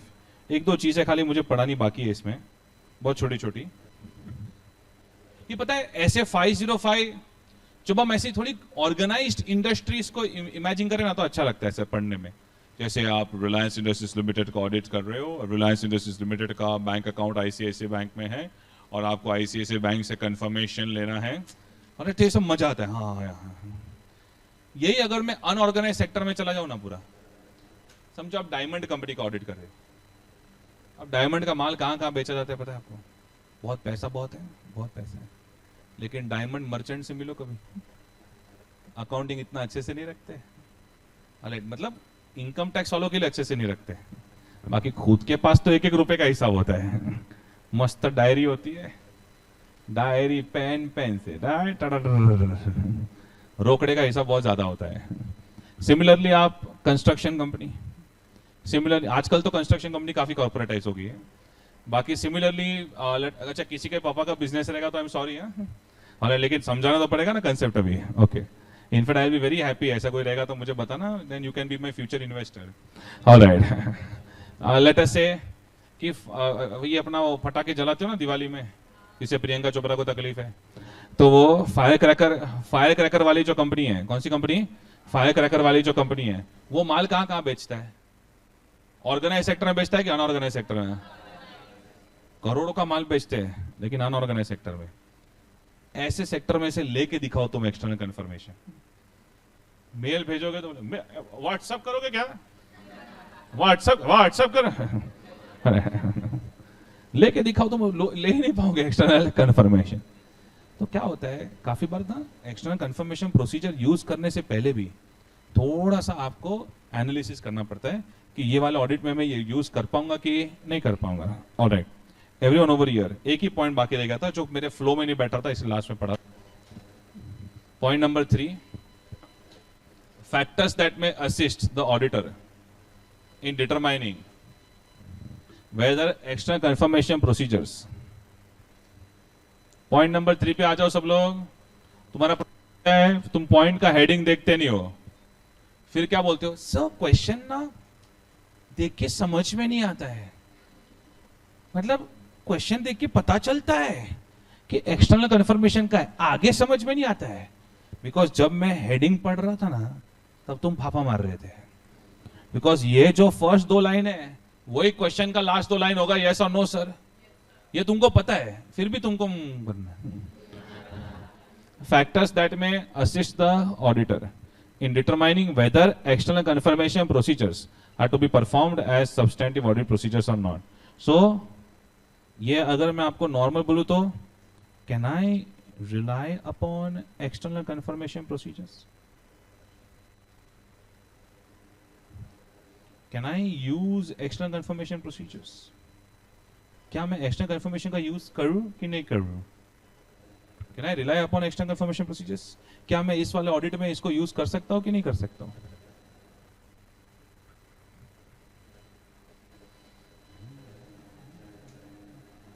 ये जो मैं decision लूंगा, it will depend upon which factors, it will depend upon which factors. इधर देखो, it will depend upon कावो of third party या तो वाको of third party. इधर देखो, नॉलेज, एबिलिटी, विलिंगनेस, ऑब्जेक्टिविटी। अब थोड़ा लॉजिकली समझते हैं। Confirming party is knowledge of the subject matter. समझो तुम अगर सोनी इलेक्ट्रॉनिक्स कंपनी का ऑडिट कर रहे हो और सोनी का सबसे बड़ा लेटेस्ट से जिन्होंने माल खरीदा है वो है जेठालाल गड़ा। टोनी, हाँ लेना, सोनी पकड़ो ना यार, उतना डिटेल में याद नहीं मेरे को, अब मैं कुछ और शोज देखता हूँ। और सो लेटर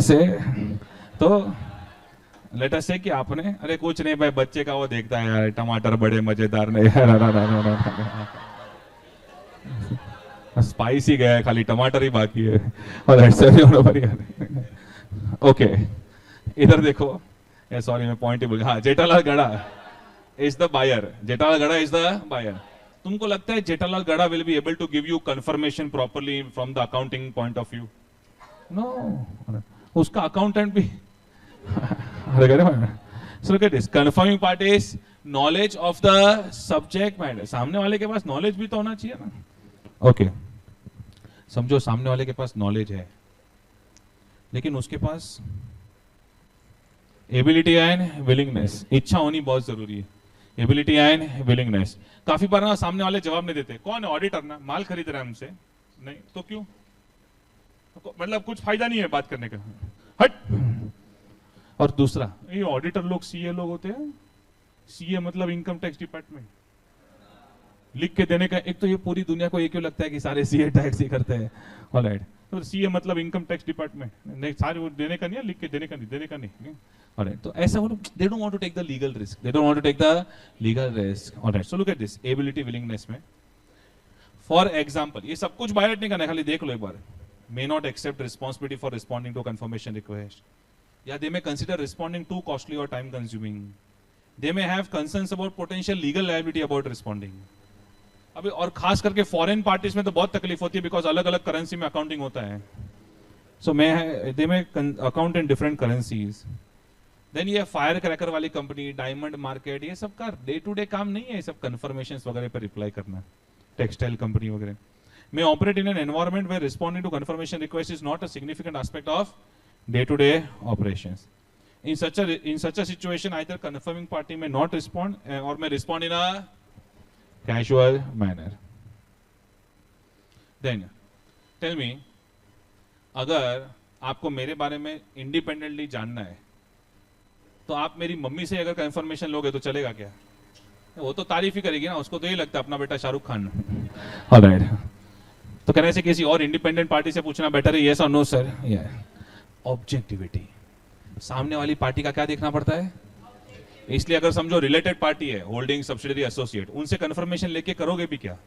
ले सकते हो बट इतना रिलायबल होगा नहीं। इसलिए मैंने बोला कि आपको क्या कंसीडर करना पड़ेगा, कावो of third party, knowledge, ability, willingness and of third party. ये ना अभी क्या हो रहा है, नोट्स में सब कुछ आ गया है, तो नोट्स में खाली एक लाइन में ये लिख दो कि ऐसा कुछ कंसेप्ट है, लास्ट में लिख दो एकदम। नोट्स में लास्ट में चले जाओ, लास्ट में एक लाइन छोड़ के नेक्स्ट पॉइंट नंबर दे दो। कौन सा पॉइंट नंबर है? 8। अरे यार, तो हाँ ठीक है, चलो तो 6 पॉइंट नंबर लिख दो। डाउट ओवर रिलायबिलिटी इसमें रखा है तो that's okay. Write down their factors to be considered.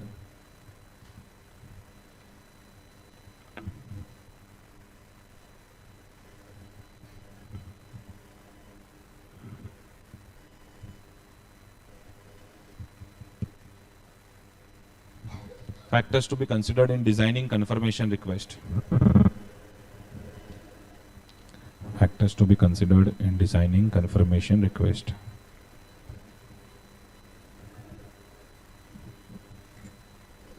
Factors to be considered in designing confirmation request. लिखा आपने?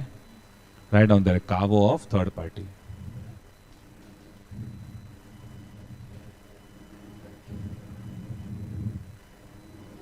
कावो ऑफ थर्ड पार्टी लिखा? यस और नो सर? हाँ, अभी कैंसिल करो।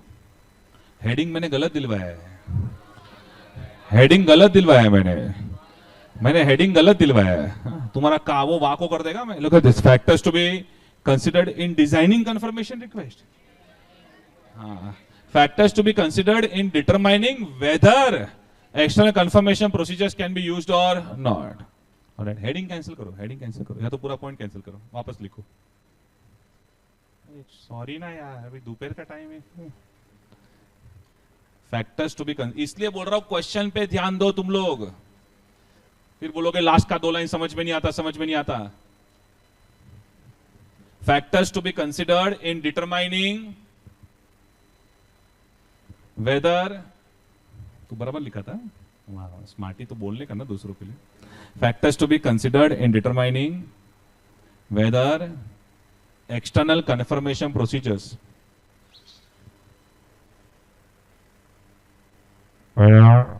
external confirmation procedures can be applied or not. चलिए मतलब meaning वही word. Factors to be considered determining whether external confirmation procedures can be applied or not.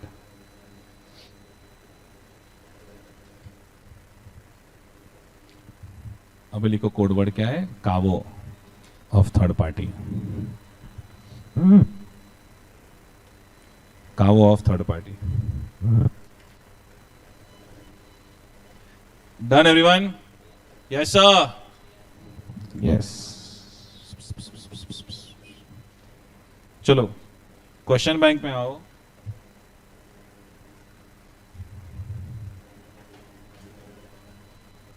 Chapter 4 का question bank.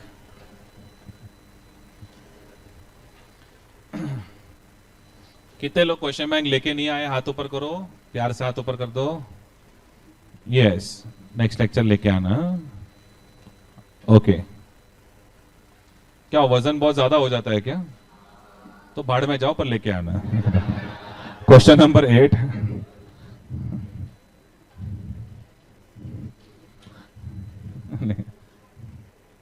Page number 51. Chapter 4 audit evidence. वाह इतने page बच गए. Question descriptive question देखना है, डिस्क्रिप्टिव, करेक्ट इनकरेक्ट वाला नहीं. 51 पेज नंबर पे.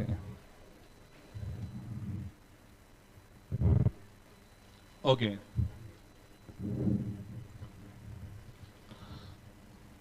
किताबों का बोझ उठा लो, बाद में उम्मीदों का बोझ बहुत भारी पड़ेगा. Question number 8. CA Jignesh Desai, CA Jigu Desai is in the midst of audit of a company. The company is fairly large one and has a well functioning internal audit department. While considering sending out external confirmation request to trade receivables as on date of financial statements, he has delegated the process of choosing the trade receivables, designing requests and receiving responses from customers to internal audit department. The responses are also received on the mail ID of internal audit department. Is approach of CA Jigu Desai proper? Tell me. देखो internal auditor है ना, एक अलग से auditor होता है जो company की इंटरनल कंट्रोल सिस्टम को ऑडिट करता रहता है. ऑलराइट, तो वो अलग ही ऑडिटर होता है, इंटरनल ऑडिटर. उसके बारे में बाद में बताने वाला हूं मैं. बट टेल मी, ये ऐसा उसने कंपनी के ही इंसान को डेलीगेट कर दिया पूरा प्रोसेस, चलेगा क्या? चलेगा क्या? नहीं. और रिस्पॉन्सेस किसको आने चाहिए? डायरेक्टली टू द ऑडिटर आने चाहिए. यस और no sir? Extra confirmation is a direct return response to the auditor from confirming party, either in paper form, electronic form or other medium. All right, तो direct return response वाला line. And main पूरा process जो है, पूरा process वो क्या है? पहले इंफॉर्मेशन को डिसाइड करो, थर्ड पार्टी को सिलेक्ट करो, कंफर्मेशन रिक्वेस्ट को डिजाइन करो, ऑलराइट, एंड देन सेंड. और ये पूरा प्रोसेस किसको करना चाहिए? ऑडिटर को करना चाहिए. Are you getting my point? The auditor shall maintain when using external confirmation procedures, the auditor shall maintain the, ये लाइन मेन है, auditor shall maintain control over external confirmation request.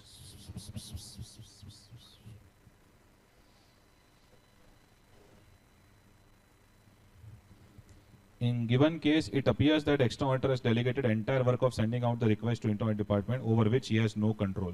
ये line main है, ये दो line. मतलब जो आपको code word को छोड़ के और जो आपका दिमाग चलना चाहिए वो बोल. Okay, done. Yes, all these acts are not in line with requirements under SA 505. Okay, ये LDR क्वेश्चन है, लास्ट डे रिवीजन में रखना पड़ेगा.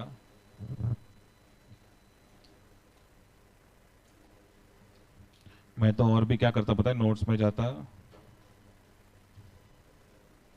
और ये जो पूरा एक्सटर्नल कन्फर्मेशन प्रोसीजर है ना, उधर क्वेश्चन नंबर 8 पेज नंबर 51 ऐसा लिख देता। अगर मैं स्टूडेंट होता तो मैं ये करता।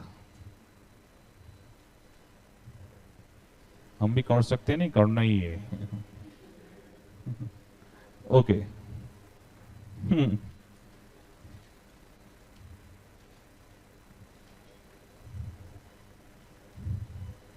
Done. Yes sir. Question number 9, on reviewing the schedule of trade receivables of a company, CA Miss Mary finds that in respect of one outstanding balance, the CFO of the company is not willing to allow her to send extra confirmation request due to the reason that sending out such request could spoil precariously placed business relations with the customer. वो क्या बोल रहा है कि अगर आपने confirmation request भेजा तो मेरा customer के साथ relation खराब हो जाएगा। Invalid reasons. On further inquiry, she finds out that there is a dispute going on with the company relating to some quality issues of goods sent to the customer and matter is subjudiced.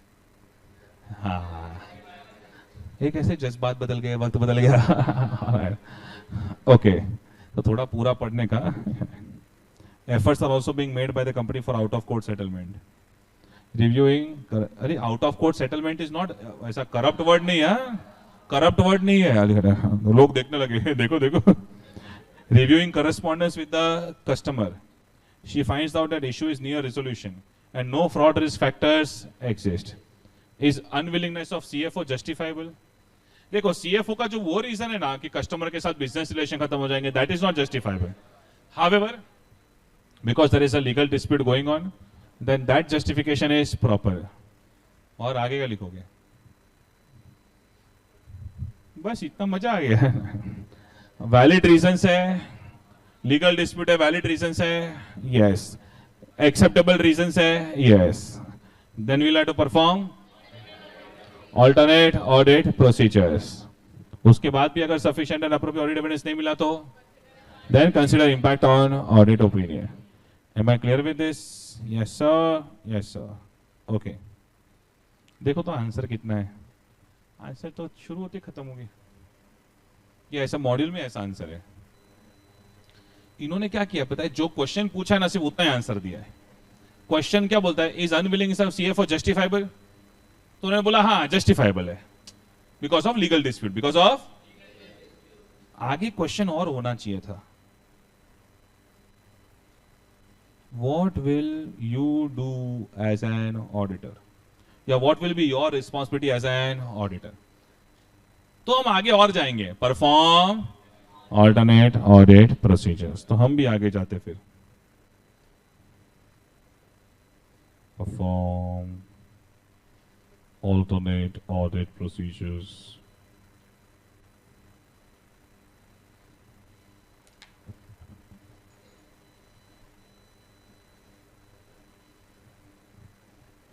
तो हम भी आगे जाते, perform alternate audit procedures. ये LDR mark करोगे आप।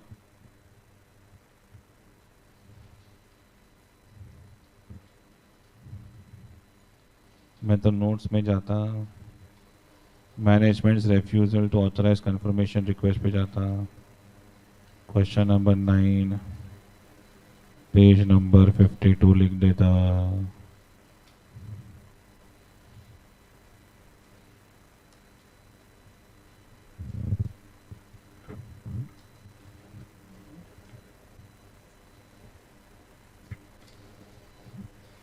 और भी क्वेश्चन सॉल्व करने मुझे आपके साथ, पर अभी नहीं, धीरे धीरे थोड़े बहुत क्वेश्चंस में जानबूझ के बाकी रखता हूं, सो दैट लास्ट में एक साथ जब सॉल्व करूं तो पता चले पहले का कितना याद आ रहा है। सर यार ये मत करो यार। ओके चलो नेक्स्ट ऐसे का टाइटल लिखो सब लोग।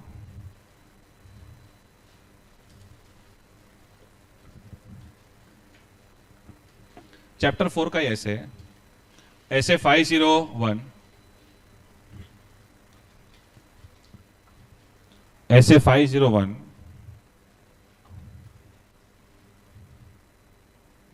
Audit evidence. Hello, you please stay with in your limits, please.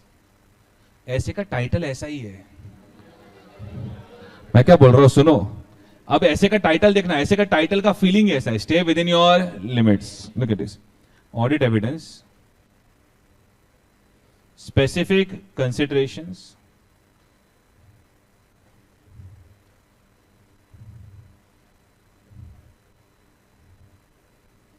For selected items. ये ऐसे आपको ये कहता है कि मैं बहुत ही स्पेसिफिक चीजों की बात करने वाला हूं, वो भी सिलेक्टेड आइटम्स को लेकर ही। तो ज्यादा ओवर एक्टिंग नहीं करने का, stay with in your limits.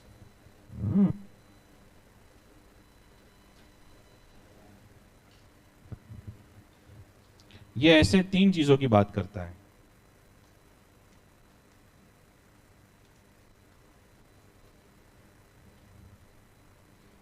Inventory,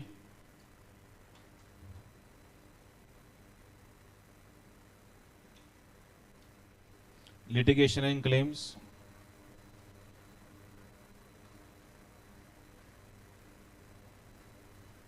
and segment reporting। क्या बोला मैडम? की ऑडिट मैटर्स का ऐसे नंबर क्या है? की ऑडिट मैटर्स का ऐसे नंबर क्या है? 701। दूसरे सब्जेक्ट का याद आया तो मेरे सब्जेक्ट का भी याद करना पड़ेगा, otherwise I'll feel jealous. All right. Inventory, litigation and claims. Yeah. Segment reporting. Done? Okay. अब जब भी हम लोग इन्वेंट्री की बात करते हैं ना, तो हमारे दिमाग में ना वो जॉनी जॉनी ये सब ऐसा आ ही जाता है। Auditor should check whether inventory is valued at cost or NRV, whichever is lower. अब आ ही जाता है, पर वो लिखा ना तो मार्क्स कटेगा। क्यों पता है? बिकॉज ये ऐसे है ना, वैल्यूएशन के साथ डील ही नहीं करता है। ये ऐसे, this SA deals with, you have to obtain sufficient and appropriate audit evidence to verify existence and condition of inventory. यानी ये ऐसे क्या बोलेगा पता है कि ईयर एंड पे जाके तू देख क्या कि स्टॉक है कि नहीं है, बस। कॉस्ट और एनआरवी व्हिचएवर इज लोअर वो नहीं करना है, मतलब ये ऐसे के अंदर नहीं करना है। So inventory, obtain sufficient and appropriate audit evidence to verify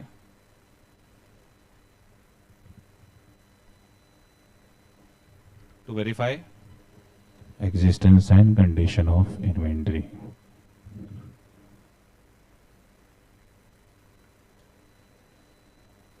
Existence and condition of inventory. Existence and condition of inventory. Done? Okay. ए छोकरे क्या है, क्या डाउट है? अगर कंडीशन सेलेबल ही नहीं है, फॉर एग्जांपल तू टेक्सटाइल कंपनी का ऑडिट कर रहा है और तूने देखा शर्ट है, हाँ, तो शर्ट बड़ा होल है उसमें, सेलेबल ही नहीं है, तो स्क्रैप वैल्यू हो गया ना। होने से खाली थोड़ी चलेगा, बराबर भी तो होना चाहिए ना। Right, so existence and condition, understood? ऐसा नहीं, अरे तुम लोग अकाउंटिंग स्टैंडर्ड में क्या पढ़े हो? इन्वेंट्री का डेफिनेशन क्या है? माल। माल। तो क्या डेफिनेशन क्या इन्वेंट्री? सेलेबल होना चाहिए ना। ऑलराइट, तो अगर कंडीशन ही सेलेबल नहीं है, ओके, तो क्या ही मतलब है? ऐसे एग्जिस्टेंस का मतलब है क्या जिसकी कंडीशन खराब हो? Are you getting my point? Yes, okay. Next, litigation and claims. So मैंने अच्छा जवाब दिया ना, तो मेरे से बात करना भाई। Okay, litigation and claims. Litigation यानी लीगल केस, क्लेम जरूरी नहीं लीगल केस ही हो, इट इज पॉसिबल कि सामने वाले ने सिर्फ मुझे नोटिस भेजा हो। सो लिटिगेशन एंड क्लेम्स, यहां पे अच्छा, लिटिगेशन एंड क्लेम्स की वजह से तो गोइंग कंसर्न तक भी डाउट आ सकता है, लेकिन ये ऐसे उतना आगे जाता ही नहीं है। बोलते हैं obtain sufficient and appropriate audit evidence. ये ऐसे में मुझे क्या सिखाना पड़ेगा पता है? कितने पॉइंट्स नहीं लिखने। ज्यादा लिख दिया तो पता चलेगा एग्जाम को फेंक रहा है, sufficient and appropriate evidence to verify completeness. कौन सा नेस? Completeness of litigation and claims. मतलब तुझे सिर्फ इतना एविडेंस लेना है कि कोई ओमिशन नहीं होना चाहिए, बस। तुझे सिर्फ इतना एविडेंस लेना है कि कोई ओमिशन नहीं होना चाहिए, बस। बाकी सब चलेगा। बाकी सब ये ऐसे के अंदर वेरीफाई नहीं करना है, वो दूसरे एसेस में करेंगे, लेकिन ये ऐसे में नहीं करना है। ये ऐसे सिर्फ क्या बोलता है? Obtain sufficient and appropriate evidence to verify completeness of litigation. अच्छा, आपके अकाउंटिंग स्टैंडर्ड्स हो गए हैं ना? ऑलराइट। तो समझो अगर लीगल केस में chances of winning are high and chances of losing are low, तो कंटिजेंट लायबिलिटी दिखा दिया तो चलेगा। लेकिन अगर chances of losing are high तो प्रोविजन क्रिएट करना पड़ेगा। यस और नो सर? मेरा ऑडिट ओपिनियन नेक्स्ट लेक्चर में याद नहीं रहेगा, मैं बहुत मारा। तो प्रोविजन क्रिएट करना पड़ेगा। यस और नो सर? यस। ये सब नॉलेज ये ऐसे में काम में नहीं आएगा। मैं वही बोल रहा हूं कि मैं इसलिए बोला stay with in your limits. ये ऐसे में खाली क्या बोलता है पता है? लिटिगेशन एंड क्लेम्स का सिर्फ क्या वेरीफाई करना है? कंप्लीटनेस। कि बेटा डेटा लेकर आ। क्या? बेटा डेटा लेकर आ। ओके। Next segment reporting. उसमें तो सिर्फ ये देख। अच्छा, सेगमेंट रिपोर्टिंग भी फिर हुआ रहेगा। AS 17 yes. Presentation and disclosure of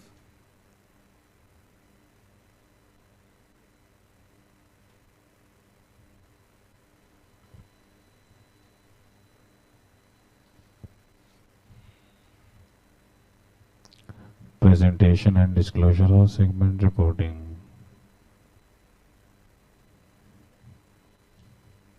हमें तो सिर्फ ये देखना है whether it is as per AFRF. AFRF का फुल फॉर्म क्या है? Applicable financial reporting framework. जैसे ये केस में होगा AS 17।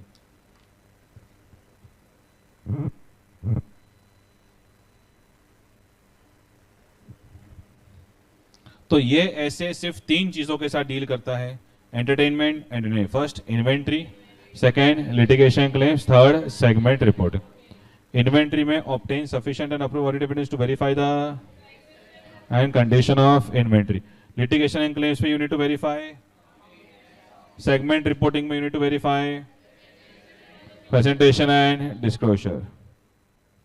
So part 1 of this essay is all about inventory का एग्जिस्टेंस एंड कंडीशन।